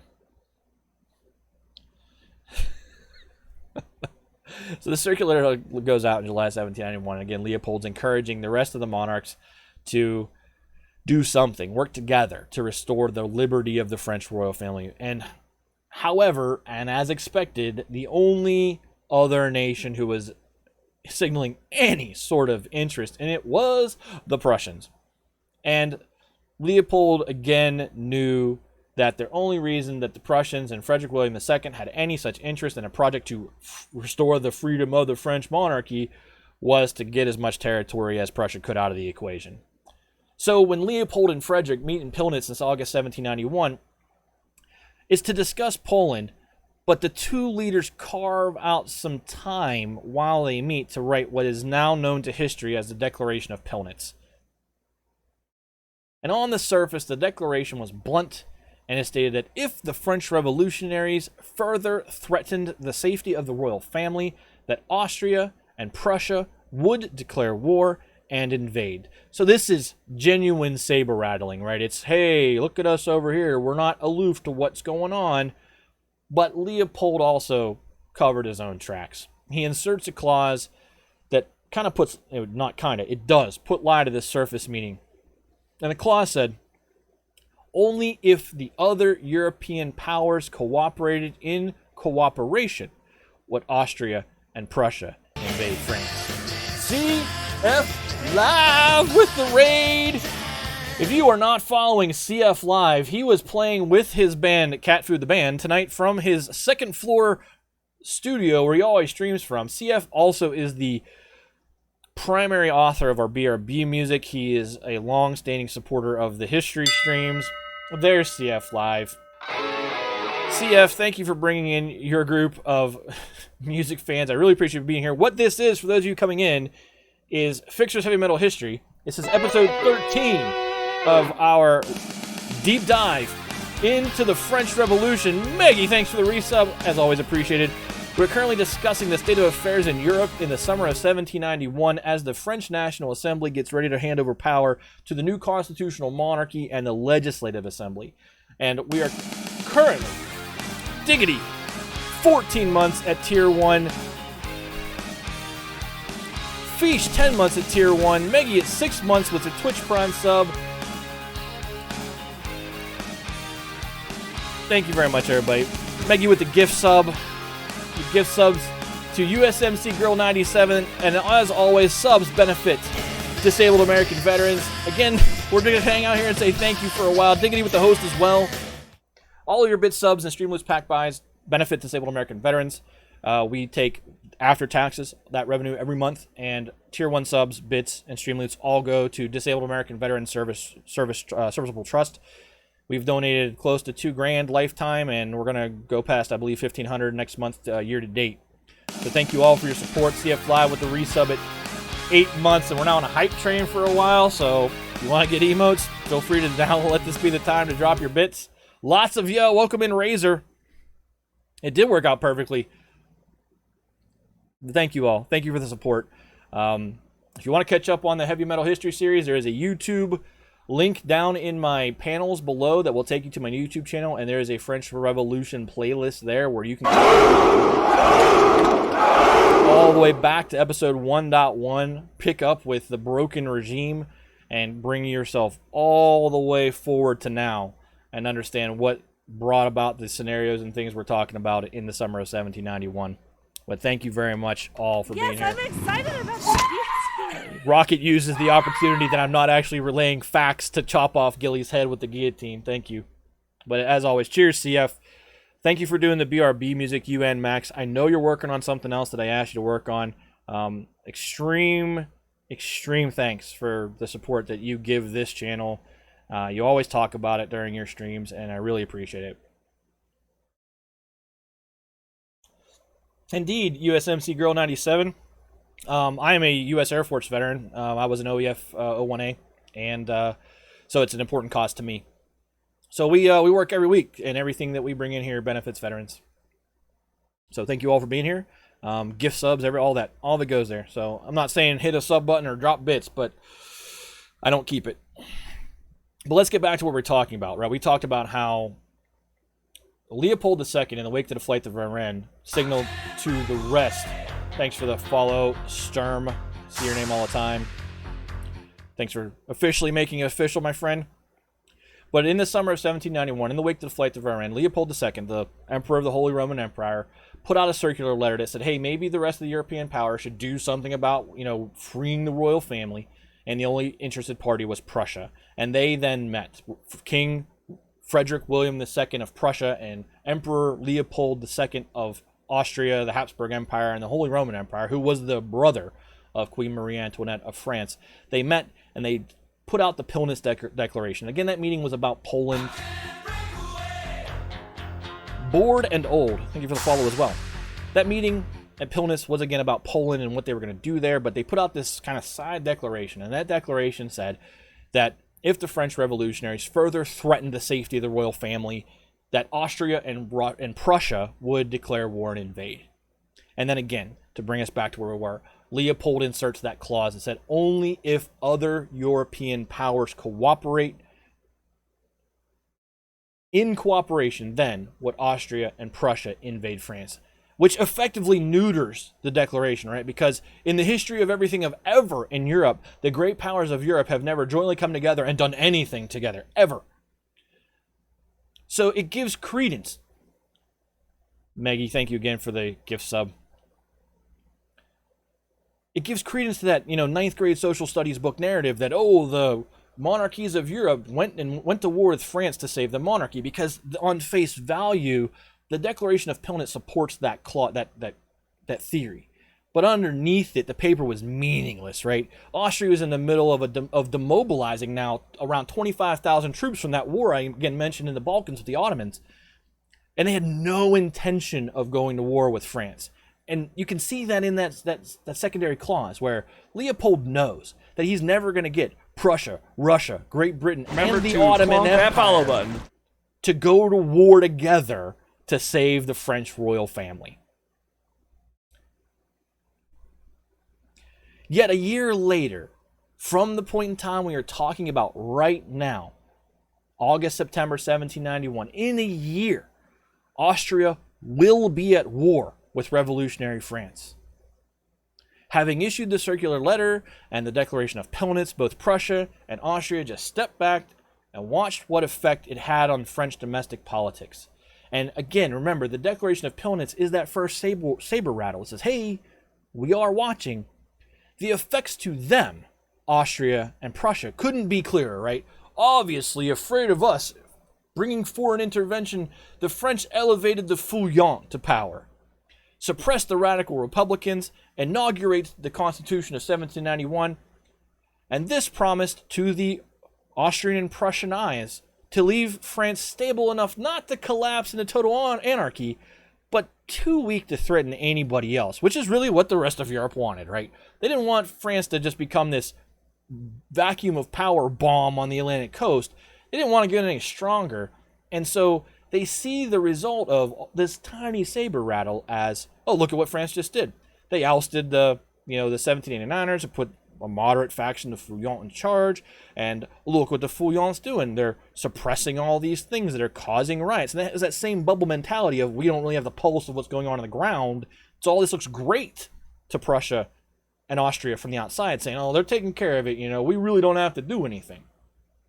However, the foreign threats had nothing to do at all with the rise of Feuillants, right? We talked about the internal politics where the Feuillants were really a breakaway from the Jacobins, where they were saying, hey, that's enough going left. You guys are getting a little crazy. Let's go over and basically tap the shoulder of the 1789ers and say, we got this, and lead France into a constitutional monarchy with Louis XVI still as its head executive. The momentary recede of radicals and the timing of the adoption of the Constitution gave the European powers this false impression that aggressive saber rattling is all that really was needed to kind of put France back in their box. And this Austrian-Prussian saber rattling would eventually lead to the demise of the Feuillants and spark the war that they wanted nothing to do with. And that war that starts with the Austrians and the Prussians in a year will last a generation. It'll be the same war Napoleon's fighting. A generation of people in Europe are going to be sucked into this massive conflict that goes all the way with Napoleon to the failure in Russia in 1812, and then his exile and return and the failure at Waterloo. It all starts. This is where it starts. So if you have interest in how the Napoleonic Wars get going, they're actually rooted in the wars of the coalitions, which is what these wars that we are talking about, the early days of, that's what they will be called. Also, if we're giving away a book. For those of you that came in on the raid, we're giving away this book. It's called Hero of Two Worlds. It's by a podcaster and author named Mike Duncan. It is super thick. It is about the life of the Marquis de Lafayette and his participation in 3 different revolutions, the American, the French, and the Revolution of 1830. We will give it away in either Audible form, Kindle form, or I will send you a hardcover. If you'd like to get into that, we've got a little bit of time left before that runs out. So this is probably your last chance to get involved in that giveaway. But if you want a good book to read, and I am about 40% through it, it's fantastic. And it informs this series very much. So we now have the basis for where the war is going to come from. And we're going to spend the next episode talking about this 1 year, right? The Constitution of 1791 and what did and didn't work within it. And then we're going to talk about war and that initial spark of war. The only real time that there won't be war in Europe for the next, 1814? So we're talking 14 plus 8 years. So the next 22 years will be 1804. It'll be the only year that really doesn't have a major fight in it from 1792 onward. So, again, it's amazing how the false perceptions of diplomacy and foreign policy, where everyone's trying to avoid a war,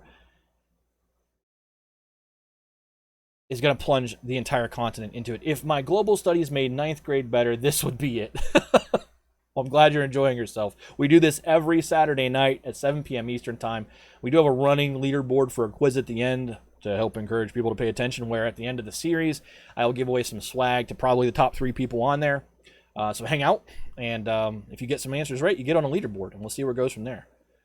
But we are going to take our last break at this point, and we're going to come back, and we're going to give the curtain call to the National Assembly, that body, that august body that's been operating for 30 months, that has spawned from the Estates General in May 1789 and became the basic sovereign legislative authority for France up to this point of the revolution. They are about to hand things off with the Constitution of 1791 to the new Legislative Assembly. And the Feuillants are going to try to transition their hold on power into that assembly while not legally being able to be a petitioning, organized body with no rights as a political club.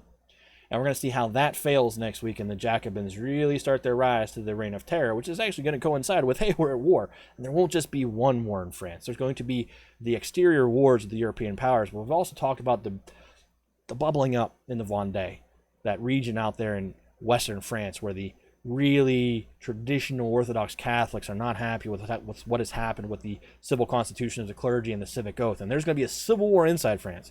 At the same time, there is an external war with Europe while they're trying to operate a new constitution. We'll be right back. Make sure you stand up, get a drink, walk around, go to the bathroom. The BRB music for this stream is made by CF Live and Max. Make sure that when the links pop up, when I hit the BRB button, that you give those guys a follow. CF was very gracious to bring his group of friends in with us tonight, and as always, thank you very much for everything that you always do, CF. I do appreciate it. We'll be right back. We'll finish up the stream. We'll do the giveaway after the quiz. We will get to the quiz after this last section as we bring that curtain down on the National Assembly, and I'll talk to you in just a few.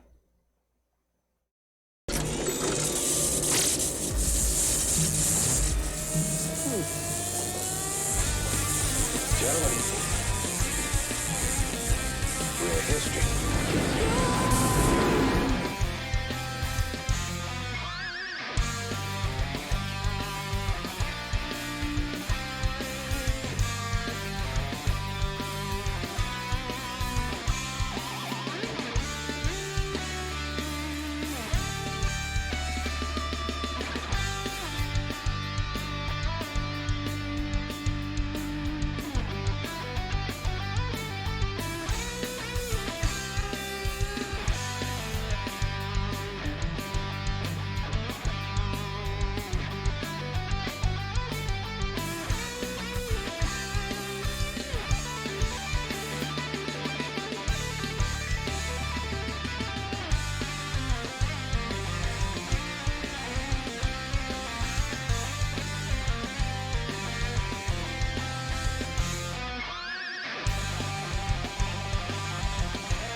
in the Iron Iron Maiden? Excellent!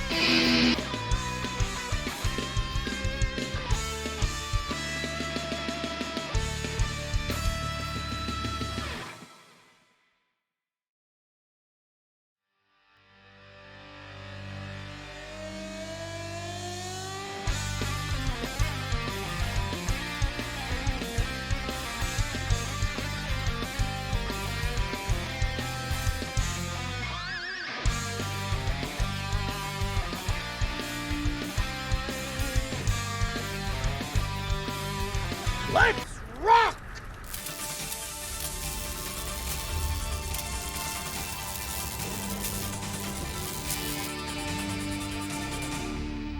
Welcome back. Hey, Beast, number of the Beast. And if you never noticed, the keypad actually presses the buttons.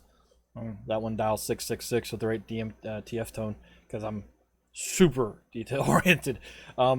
Beast reminds me of, remember when we did the Powerwolf song Beast of Gévaudan, and we used that to describe the rural kind of cling to the notion of conspiracy theories and fear of the unknown, and we talked about the great fear under this context. Yeah, so the Marquis de Lafayette was actually involved with that a little bit. And again, to not plug in the book, we're giving away a copy, but it's in here. The story's in here. It's really good, which is why you should read it even if you don't win tonight.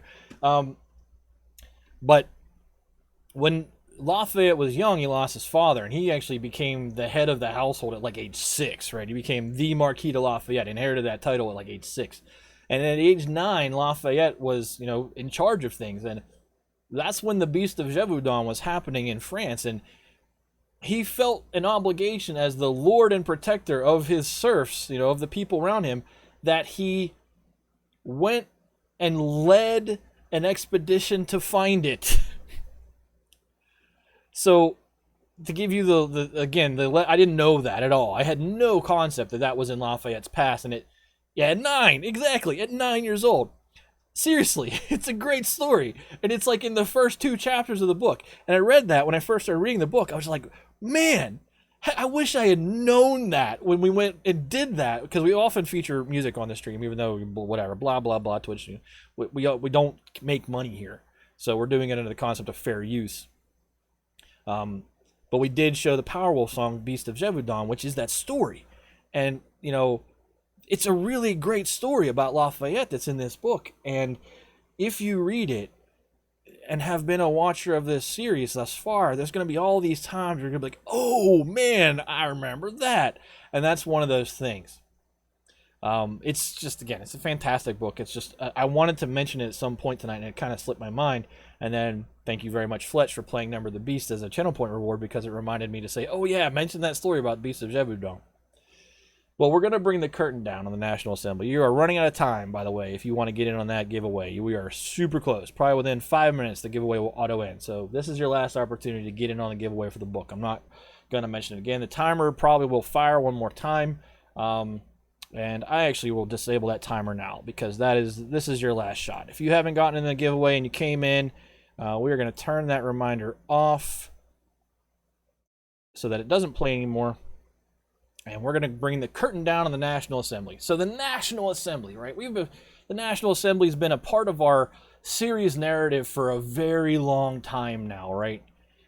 I mean, we can kind of clarify the segments of this series by the background lead up to the Ancien Regime, or the Estates General. And we talked about the Ancien Regime, the financial crisis, and how it triggered the call for the Estates General. And then it's been the National Assembly from that point to this point. And that section where we have this body we understand and know will end tonight. And it began its life, again, in the Estates General. It was officially named when the Third Estate delegates had said, hey, we're either going to be credentialed together or as all 3 estates as a single body, or not at all. And they went on strike politically, effectively. And it was in May 1789 they did that. And the National Assembly took the tennis court oath, and then they were supposed to meet, and they pledged an oath to meet for as long as was necessary, and then to go home after it had handled the matter of the French financial crisis. It morphed into the National Assembly, and then the same body under their new name, which we've never used, the National Constituent Assembly. And that objective morphed from fixing the financial crisis into they weren't going to disband until they wrote a new, from scratch written constitution for France, and it was in place. Events along this narrative here have forced the No way! Wait, did they actually fix the money issue? Yeah, enough. They fixed it enough, though, right? Because the civil constitution of the clergy and the ability to start adopting that church land to back the ancien, which is that bond that is backed by the church land, gave them enough financial stability where there was real monetary value to that bond, and it was being used as a currency. And the external banks, the English and the Dutch banks, saw that as good enough to kind of float the French economy, low interest loans, into solvency. So they did, but it did take the prodding of Necker and a few others coming back down saying, hey, don't forget, you're supposed to be here to fix the financial situation, when they were working on a billion other things. And those billion other things, those events, had forced them to become more than just, this constitutional convention that they had taken that oath on the tennis court in Versailles to be. They had become this de facto legislative body. And because of that, the work on the Constitution became slow. And the paths tangled as a result. The work of the actual legislator to pass, decrees to reform society was being done in parallel with the effort to write the Constitution and come up with who had war and peace powers and what the veto for the king was going to look like. And the assembly had decreed all manner of edicts along the way. And it had become difficult to determine which one were really intended to be embedded as the, a aspect of this new constitution, and which were just like run-of-the-mill temporary laws. So since September 1790, so since a year ago in our narrative, a committee of revisions has been in operation within the National Assembly to sift through all the crossed wires, right? And guess who was on that committee? Barnave, Duport, and Charles Lamette. So, as the National Assembly is winding down in the summer of 1791, the ascendant triumvirate were already perfectly positioned to decide what was going to be and not be in the Constitution. So much so that the Lamette brothers tried one more time to bring back Mounier's old program with the bicameral legislative chamber and that absolute veto for the king, and delegates permitted to serve as royal ministers while serving in the legislature. They tried to revive all of that program from Mounier, and that's a really big thing, right? Because Barnave had broken from Mounier, and we talked about how they're opposing political viewpoints, but mutual friendship was key to getting the compromise on the suspensive veto. But now here's Barnave at the head of an active effort to bring back Mounier's reforms, that form of reforms, into the Constitution at kind of the tail end of its writing. But the momentum of what had already been done, right? It already had voted approval. It had been settled on, and it was just too much to overcome. Barnave and Lamette, they couldn't get it done. And then Barnave, like I said earlier in the episode, was working to ensure the king maintained as many of his prerogatives as possible, that he would be able to appoint his own ministers and ambassadors and high-level army officers, which hopefully they stick around. He worked to ensure that the annual royal stipend for the family would be enough to befit the dignity of the royal family. And this constitution that will emerge in September 1791 will be comprised of all of the big and little pieces that we've discussed so far. That the business of the National Assembly and what they've done so far, all of it kind of gets basically embedded into the Constitution. I've left out a lot of the things that happen but won't be relevant past this point for the sake of avoiding confusion. So what the Constitution will decree is a unicameral legislative chamber. One chamber. Not a Senate or a House or a House of Lords and a House of Commons, but one chamber. And remember, the radicals wanted that because they saw a single chamber being more democratic as opposed to the check of an upper chamber on a lower chamber's intent. And that chamber will be called, as we've said, the Legislative Assembly. The executive would be comprised of the king and his ministry. Time has run out on the giveaway, so if you're not in, you're not getting in. But the Constitution would include an executive comprised of the king and his ministry, and that king, whomever it was supposed to hold the suspensive veto. In this point in time, it's still Louis XVI. He would have the right to conduct day-to-day foreign policy and day-to-day military operations, but he would not have the right to unilaterally declare war and peace. And that was also that compromise where both the executive and the legislative body had to agree on whether the nation was in a state of war or at a state of peace, which also includes negotiating treaties. You know, there's no known reference to a plenipotentiary, and if you don't know what that means, it means a person who can act on his own with the authority of the entire nation. Many times ambassadors are given limited plenipotentiary powers. Ben Franklin was given power of plenipotentiary when he was the ambassador to France when he was trying to negotiate a treaty to bring them into the war, but there was no power of an individual to be plenipotentiary in this Constitution. They had to work jointly between the two chambers. The Constitution also included a streamlined and rationalized judicial branch that was housed into and aligned right next to that departmental administrative reform that occurred. And that's really Dupour's doing. The Declaration of the Rights of Man, which had been put forth a year prior to what we're talking about right now, serves as the preamble to this Constitution, and it is followed by 210 separate articles which outline in detail the new constitutional monarchy, which would hopefully govern France forever, and again, is going to last just under 1 year. In a move to help bolster support for the new constitution, the Triumvirate made sure that the extraordinarily controversial civil constitution of the clergy and the civic oath was not inserted into the Constitution. They remained intact and as standalone legal documents, so that conservative Catholics could swear to uphold the Constitution, the new Constitution, without impacting their religious principles, which is ironic because here's the civic oath floating out there demanding clergy make an oath to France above God, effectively, but they have the foresight now to say, hey, we may be making them swear an oath to the Constitution that includes something that makes them potentially blaspheme their own religious principles is a bad idea. Imagine if they had had that perspective 8 months ago. And don't forget, we are now in September. October, November is 2 months away, and that's when all the clergy have to take that oath by, because it's still law. On September 3rd, 1791, the National Assembly presents this Constitution to Louis XVI, and after 10 days, and despite the protest of his emigre brothers, the Comte de Provence and the Comte d'Artois, he signals his assent to accept the Constitution. And on September 30th, 1791, this august body that we have spent so much time with, the National Assembly, meets for the final time. It had been in session for 30 months. It had been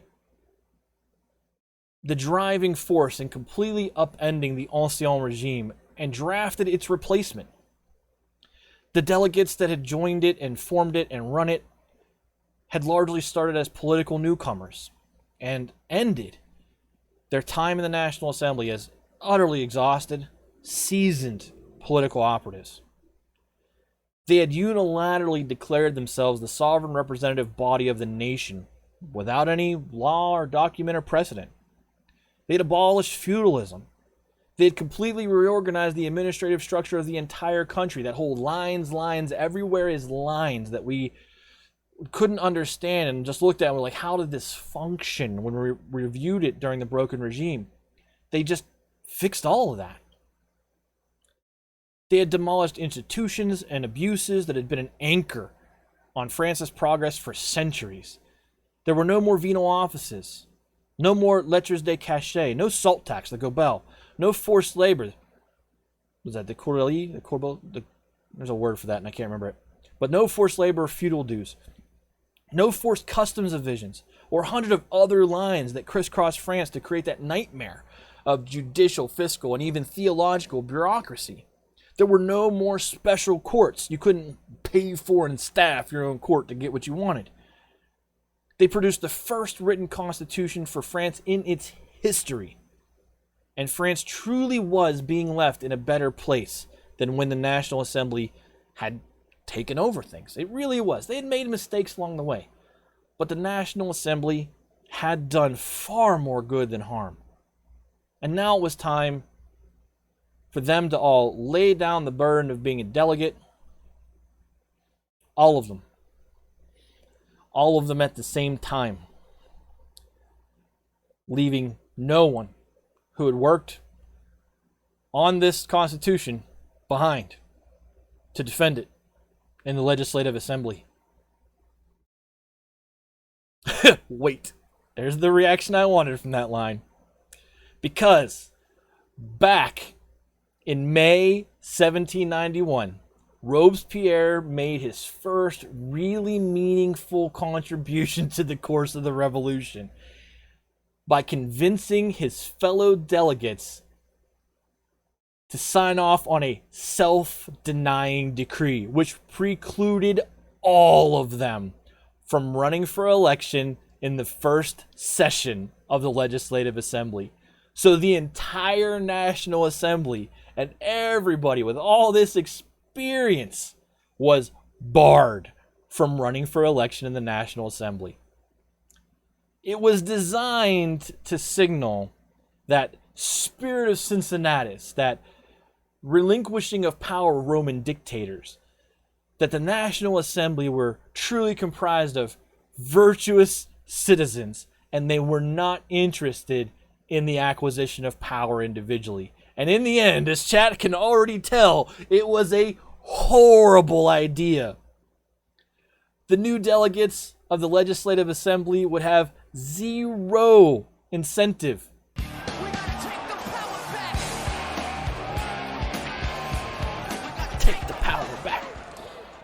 Remember to clonk that follow Don't button. forget to clonk that follow button, especially if you came in and you're enjoying the content. Again, thanks to CF for the raid. But the new delegates of the new Legislative Assembly would have no incentive to defend this Constitution. They had zero hand in writing, and there would be no remnant of those who had written it to speak to its merits within the legislative chamber.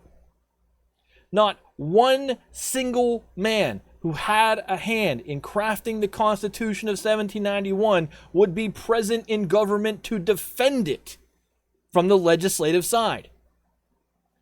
Every man prominent enough, respected enough, educated and wealthy enough to get elected to the first sitting of the Estates General in 175 years would have nothing to do with the first constitutional legislative body of France. Every last one of them agreed to be relegated to the sidelines.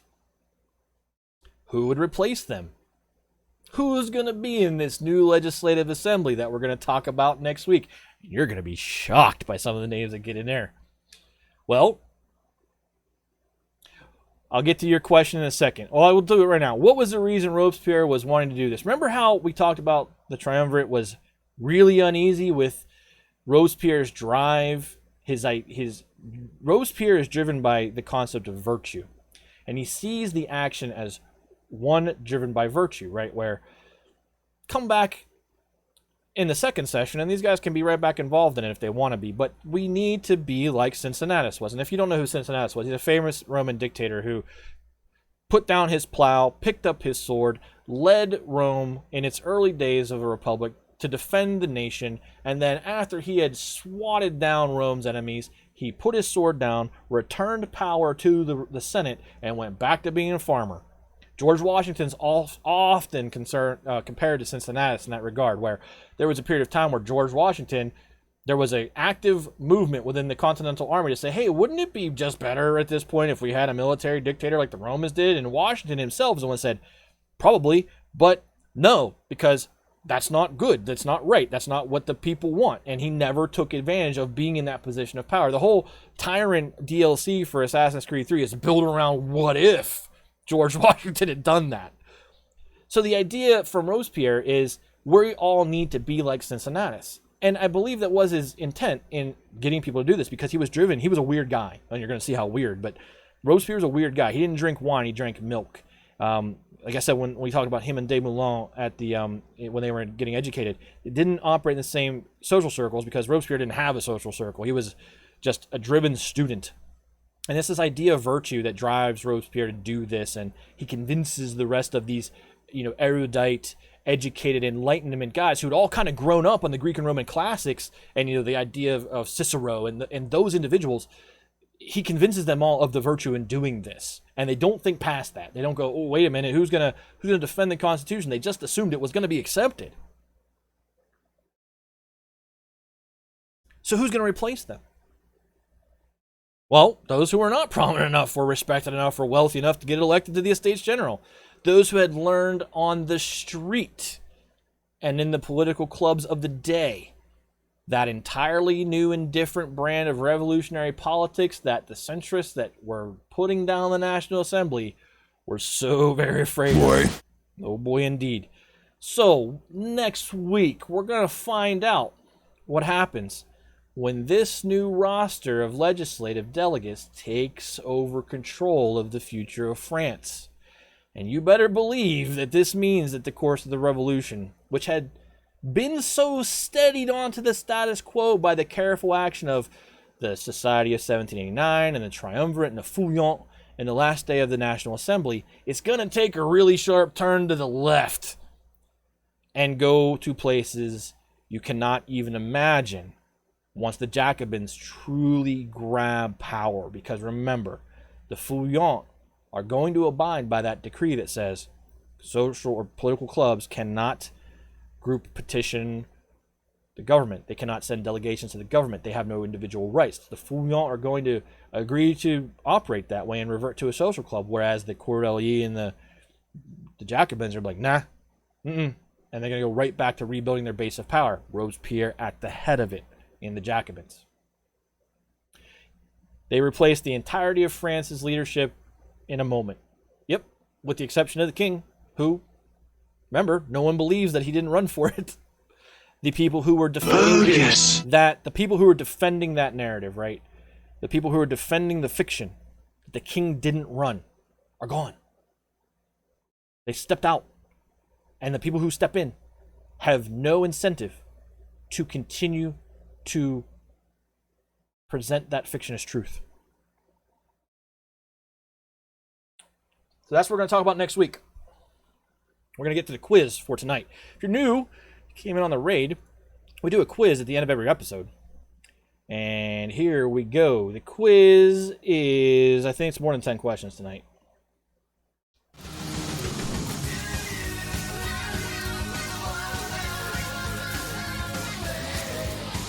Here's the first question.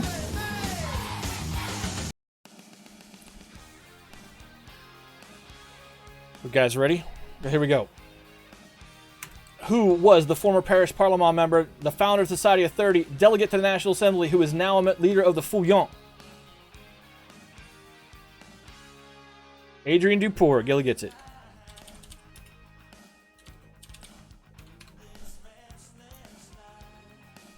The next question.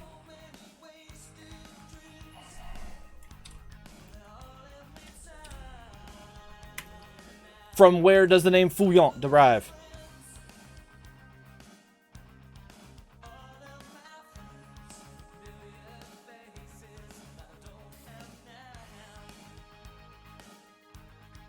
The monastery where they met. That is also correct.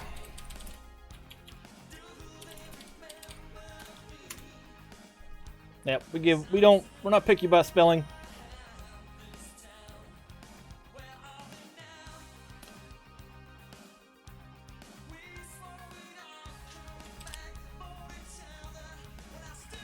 Got to build up that lead. Won't be here. The Disturbers isn't here, so there's your chance. Next question. Question number 3 is, which of the Triumvirs served alongside Lafayette and under Rochambeau in the American Revolution? First and last name, please. Alexandre de Lameth. Charles Lameth was his brother and not technically one of the Triumvirs. The Triumvirate is Duport, Barnave, and Alexandre de Lameth. Gilly gets it. That's why the word triumvir is in there.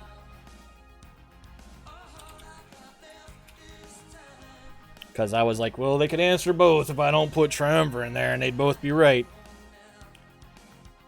The next question once I copy it from the document in which the questions live, is... Which power play edict from the Triumvirs near the end of the National Assembly also spelled disaster for their very recently built political base of power?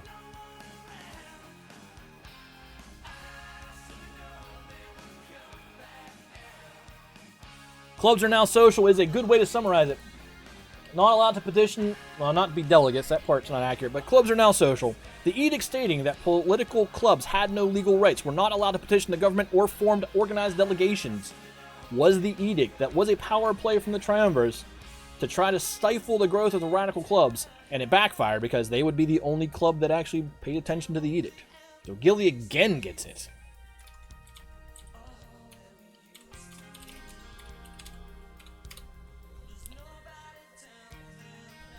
The next question, as I bring it over from the clipboard. What was Prussia's driving motivation in all foreign dealings in the early 1790s? Land. Again, Gilly, you're on top of it first.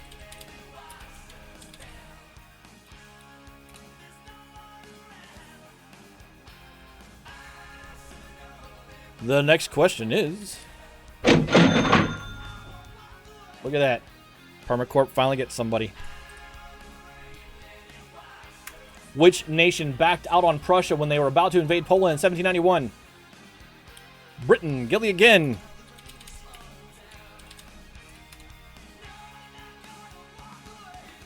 Gilly making a run tonight.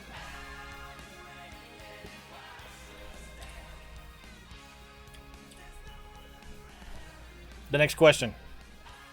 What event put the activities of the revolution inside France back on the radar of all the other European great powers? The flight to Varennes with an S, but yes. Gilly again.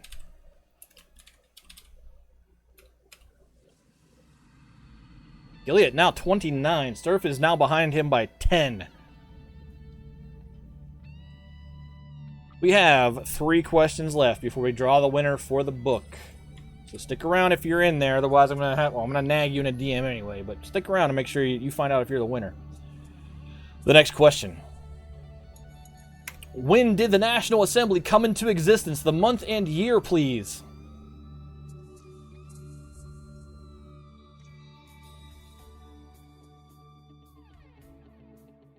Uh-oh. Nope. August 1791, that's what we're talking about right now. You think they were formed now? And they've been around for a month? May 1789 is correct. They've been around for 30 months. I must have said 30 months like 7-8 times, making sure the National Assembly, not the Legislative Assembly.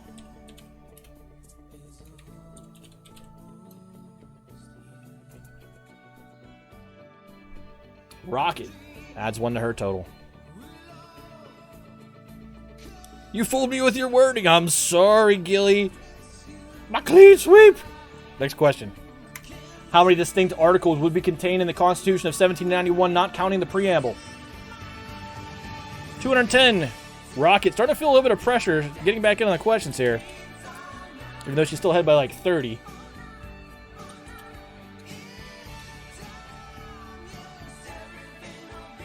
Alright, the last question is one of those questions where you can name an answer, and once I say you've got one right, basically answer, I'll tell you no, or yes, and if you get a yes, stop answering and give everyone else an opportunity. Anyone who gets a right answer on this one gets a point.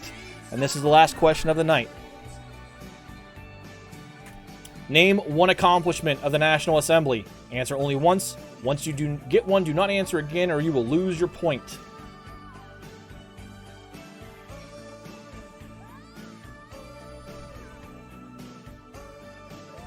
Abolishing the feudal system is correct, Gilly.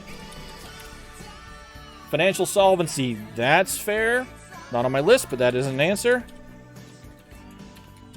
Anybody else? I just rattled off a list of them at the end of the episode. This is your chance to get your name on the leaderboard, not Crackle and land Diggity off of there.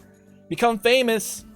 Anybody else out there, even listeners, or just these two? I know Fletch is there. Fletch, you heard me say one of those things. Just say one of them. Say one of them in chat and get a point. Hey, look.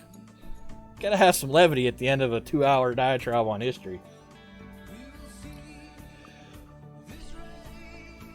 We'll give it to the end of the song. Anybody want to try to get a point, or am I just giving more to Rocket and Gilly? Just rattled off a list. Anybody else out there? Tell you what, Fletch, say something like streamlining the judicial system or something.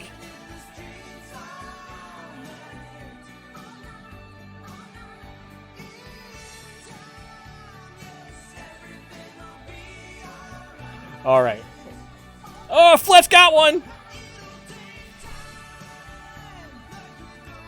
Going once for any further answers. Going twice for any further answers.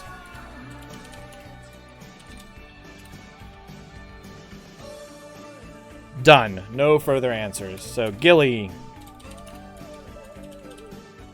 Does Googling count if it wasn't here? Anna! Yes, you can Google all you want. We can Google next week at 7 p.m. Eastern Time. We come back for episode 1.14 that talks about the Constitution of 1791. As we just discussed, it's going to be a show. Rocket gets a point. Fletch gets a point. Fletch knocks Diggity off the leaderboard with 1. Fletch, I know for a fact that Rocket and Gilly take notes, and so does Sturf. All right. So, we have a giveaway to draw the winner of, right? First, let's head back over here. Let's rock!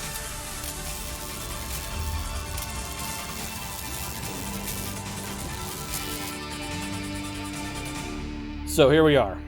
This, again, for those of you who have been participating tonight, is for a copy of Hero of Two Worlds by Mike Duncan. And again, some credit to Mike Duncan. He has provided me with the tree structure in which that I kind of do the episodes by, bringing in some information that he's taught me and information from a lot of other sources. The book is fantastic. I'm about 40% through it. It is the Marquis de Lafayette and the Age of Revolution. That is the American, the French, and the Revolution of 1830. It's a fantastic, enticing, well-written story. It's not history. Like, it's not an ongoing, just boring lecture. He's telling a story, an exciting one, in which Lafayette's the main character, and you're going to bump into, in the early stages of it, names you know, like, Hamilton, Washington, Franklin. But you're also going to learn about how the French and European officers really got involved in the American Revolution. And then it goes to the stuff we know about in the French Revolution. It's a really good book. So thank you all for the interest tonight. The way this is going to work is we'll pull a winner, and then I will get in touch with you via a DM in Discord and ask you in which format. You can tell people here what format you want it in, but I'm going to ask you in Discord which format you want it in. The available options will be, I can transfer you the book via an Audible credit. I can send you the book via your Kindle address, so you have to give me that email address, or I will straight up buy the hardcover for you and send it to you, which means you're going to have to give me your name and mailing address. I don't care whichever of those options you choose. I will take the information I need to give it to you and then get rid of it. I don't keep anyone's information. So here we go. You guys ready to figure out and find out who won tonight, who gets a book? Because here we go. 6 viewers enter the giveaway. Intent Rocket wins the book. She gets it. And quite frankly, that's awesome. Rocket has been a huge participant in this history series the entire time. She's always active in the quiz. She asks a lot of good questions. So I'm excited that you get to read it. So Rocket, reach out to me in a DM and let me know how you want the book to be delivered to you. And we will get it your way by the end of the day. If it's Kindle or Audible, I can get that delivered to you now. And if it's hardcover, I will get that sent out via Prime on Amazon to you. So just DM me and let me know how you want it, and we'll take care of that. So just some ideas with schedule, now that we're talking about next week, is we will have an episode on the 4th. Even though it is Labor Day weekend, I am going to have an episode that weekend. but I'm still kind of iffy on if there will be one on the 11th. I know that we didn't have one on Memorial Day, and we didn't do one for my birthday, but I don't want to take another break so close to my birthday break. So there will be an episode next week. So I know that maybe some were anticipating that we wouldn't do one because of the Labor Day holiday, but I have 5 days off. I'm taking Saturday, Sunday, Monday, Tuesday, 4 days off. No yes way. way. Tuesday. Yeah, taking 4 days off from work. Saturday, Sunday, Monday, Tuesday, Wednesday. I'm taking 5 days off from work. So I will have the bandwidth to do the episode that weekend, and hopefully you come along for the ride. I also made the decision because back in Memorial Day, we didn't have to really worry about Delta COVID, and now everyone's kind of back inside, so hopefully I can engender some people to stay inside and pay attention to History Stream instead of going out. So we will, no worries, Gilly. Again, that's why there's a VOD. You just won't be able to get any quiz points. Also, on the note of the book giveaway, did you guys like that idea? Because I know lots of good history books. Lots of good history books. I am very much in favor of the idea of, I have a backlog of Audible credits I haven't used yet. I don't mind buying a $14 Kindle book or sending a hardcover book. If you guys like the idea of book giveaways, I was talking to Mads about this. I like the idea of doing book giveaways because I read a ton, and I think that there is a lot from the books that we could give away that could inform. Yeah, don't enter if you won't read it. It's fair. I mean, but I would hope that anyone interested enough to enter the giveaway wouldn't just enter to put it on their bookshelf. I mean, I've got, and that note, you can ask Mads, I've got books piled up everywhere in my apartment, and there's a pile of gotta get to this at some point. Like, I have the entire trilogy of books that occur after the film Willow that goes into the story of Elora Danan once she's queen. Haven't read them yet. I really want to. Some people do love free stuff, but I think we're going to keep up with maybe one book giveaway a month, maybe do it at the end of the month, because that is the best time to do it for me. So maybe like the last stream of the month we do a book giveaway. I have ideas for what books to give away. I'm also very open to your suggestions as long as they are nonfiction history books. I'm not going to give away fantasy books that are kind of unrelated to what we're doing. I want the books we give away to create that curiosity that's necessary to explore these topics beyond me. Do you have a list of recommended reading somewhere bored and old? Hit ! Sources. You will see a link to the bibliography for what I am discussing so far. And I add to that bibliography as sources inform. I have plenty that will be added as we get into Napoleon and into the Great Terror, but they're just not relevant yet. So that sources list is an ever-evolving document, and as we complete the first series and move into the Napoleonic era, we'll kind of bracket that down, and once we move into the mid-19th century, we'll keep the section separate so you can find relative reading to what we're talking about here. But that's a great question. Thank you for asking, because not many people ever hit that sources command, and I do have all the books that I am pulling from listed there. And on that note, I'm just a student of history. I like to read. I like to develop my understanding of the past because I believe it informs the future. And so I'm not a historian. I can just read and then reinterpret things back out to you guys in a way that I hope is entertaining and informative and not boring like your 8th or 9th grade social studies classes.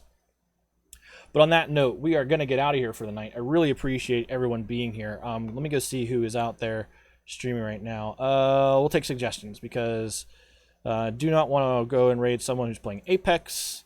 You know what I wanted to start doing was, let's look for people in educational. How about that?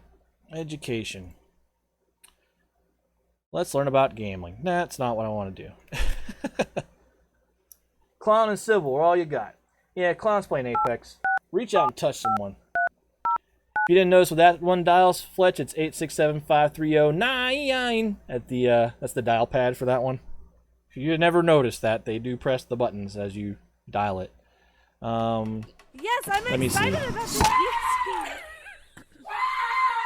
Let me see. All right, you know what? We haven't rated Clown in a long, long time. 6. And let me mute him here real quick. He is a friend of the community. He is a good guy. He is currently playing Apex. He's an entertaining individual. So we're going to go over there and raid Lay Down Clown. I didn't even know there was an educational section. There is a science and technology section as well. There are great guys that stream during the day. Me and Gilly follow a guy named Oh Bother who does all sorts of electronics and soldering projects that are amazing. But yeah, there's definitely an education section. The reason I'm not in there is because this is more like a live take podcast. So yeah. But let's go raid Clown. We will get over there in a second. But before we go, I am going to do the normal stuff we usually do. I appreciate you all being here as always. Your continued interest is what drives me. Your support of disabled American veterans is really important to me. Again, all bit subs, stream loops, pack buys, all that goes in support of that great cause and the Disabled American Veterans Charitable Service Trust. But we're going to get out of here. So you don't have to listen to me anymore. Don't forget to follow Dustin. Monday through Saturday, 7:30 a.m. to 10:30 a.m. And he will be followed by the other half of the double dose of Daily Doofus. That is Permanoob. He's up at 10 o'clock in the morning until 1 p.m. in the afternoon Eastern Time. I think he's playing Greek right now. Dustin was playing Astroneer. I'm not sure where he's going next. Then we have our great friend Gilius, sometimes at night at 6 p.m. Eastern Time. I'm pretty sure he's up tomorrow night.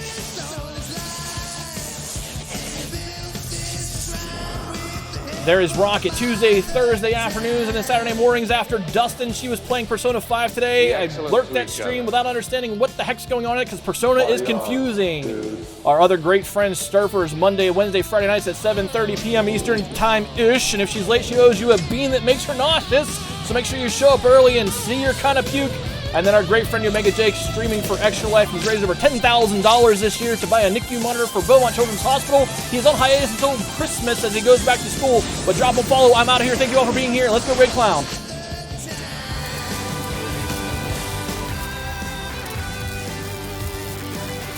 Be excellent to each other.